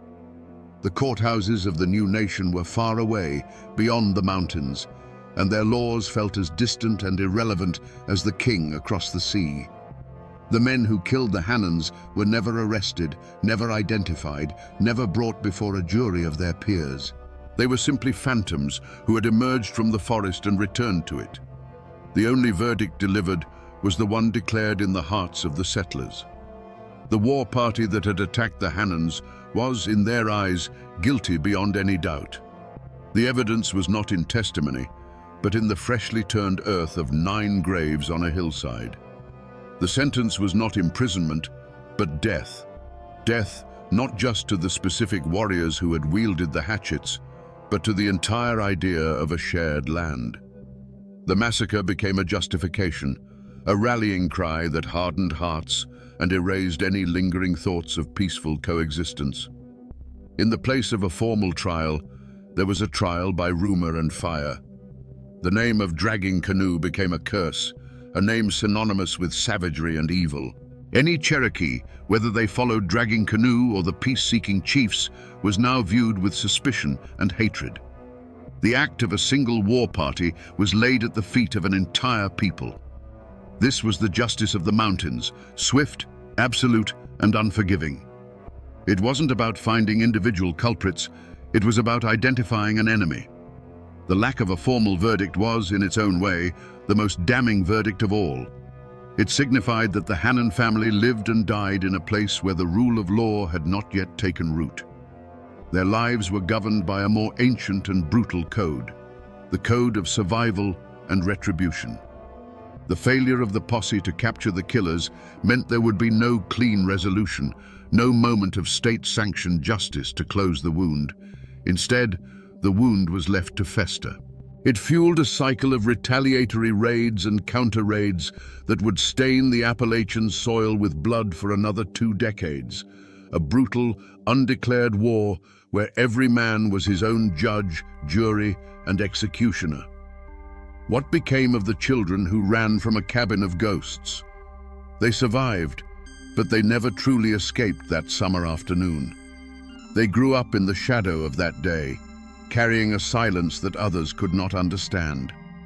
Legends in these mountains say that Edwin, the boy who had to become a man in a matter of seconds, grew into a hard, quiet frontiersman whose eyes were always scanning the tree line.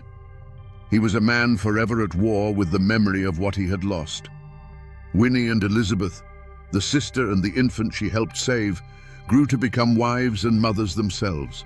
They built new families, and their bloodline continues to this day, woven into the fabric of Appalachia. But those who knew them said there was always a sadness that never quite left their eyes, a memory of a lullaby that ended in a scream. If you were to go looking for the Hannon homestead today, you wouldn't find it. There is no preserved cabin, no historical marker by the side of the road. The forest has long since swallowed the scar of their small field. The logs of their home have rotted back into the earth from which they came. The only physical trace left is the land itself, and perhaps a few unmarked stones on a forgotten hillside, worn smooth by 2 centuries of rain and wind. But the story did not rot away with the cabin walls. It seeped into the soil like blood, becoming a part of the local folklore. For generations, people living in that hollow have spoken of strange things. They say that on quiet, moonless summer nights, if you stand near the creek where the homestead was, you can sometimes hear the faint, ghostly sound of a baby crying on the wind. It is the soul of the murdered infant, they say, forever lost between worlds. Most people have forgotten the name William Hannon. The official histories mention the event only in passing, if at all. But the mountains remember. The old oaks that witnessed the attack still stand, their rings holding the memory of that day's terrible silence. The story isn't in a book, it's in the land itself. It's a ghost story whispered to children to keep them close to home after dark, a cautionary tale about the brutal cost of a new nation. The paper may have forgotten, but the earth never does. So we return to the question that haunted us from the beginning. How does a family get wiped from the face of the earth, leaving only children to tell the tale? The easy answer is to blame the savagery of the frontier, to point a finger at Dragging Canoe and his warriors. But the truth, like the Appalachian forest itself, is a place of deep and tangled shadows. The Hannon family weren't just killed by men with hatchets. They were caught in the grinding gears of history, crushed between one people's desperate dream for a new life and another people's even more desperate struggle to save their ancient world from disappearing forever. This story is not just an account of a brutal massacre. It is a parable of how America was born. For every noble word written in the Declaration of Independence that summer, there was a silent, bloody chapter being written in a forgotten mountain hollow. It reminds us that progress is never clean, and the foundations of a new world are often laid upon the graves of the old one. The Hannons were pioneers, but they were also trespassers. The Chickamauga were defenders of their homeland, but they were also the agents of a nightmare. There are no simple heroes or villains here. There are only human beings pushed to the limits of their endurance, their fear, and their fury. The real legacy of this tragedy isn't just the ghost of a crying baby on the wind. It's in the resilience of those who survived, the children who ran from hell and somehow managed to build new lives. It is a story not just of cruelty, but of the unyielding strength of the human spirit. It is a wound on the soul of Appalachia that has never fully healed, a quiet reminder that the land we walk on is layered with stories, sorrows, and blood we have long since forgotten.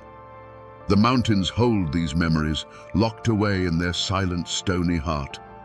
They remember the laughter of children in a sunlit field, the chilling war cry that shattered the peace, and the terrible silence that followed. And now, my friends, so do you.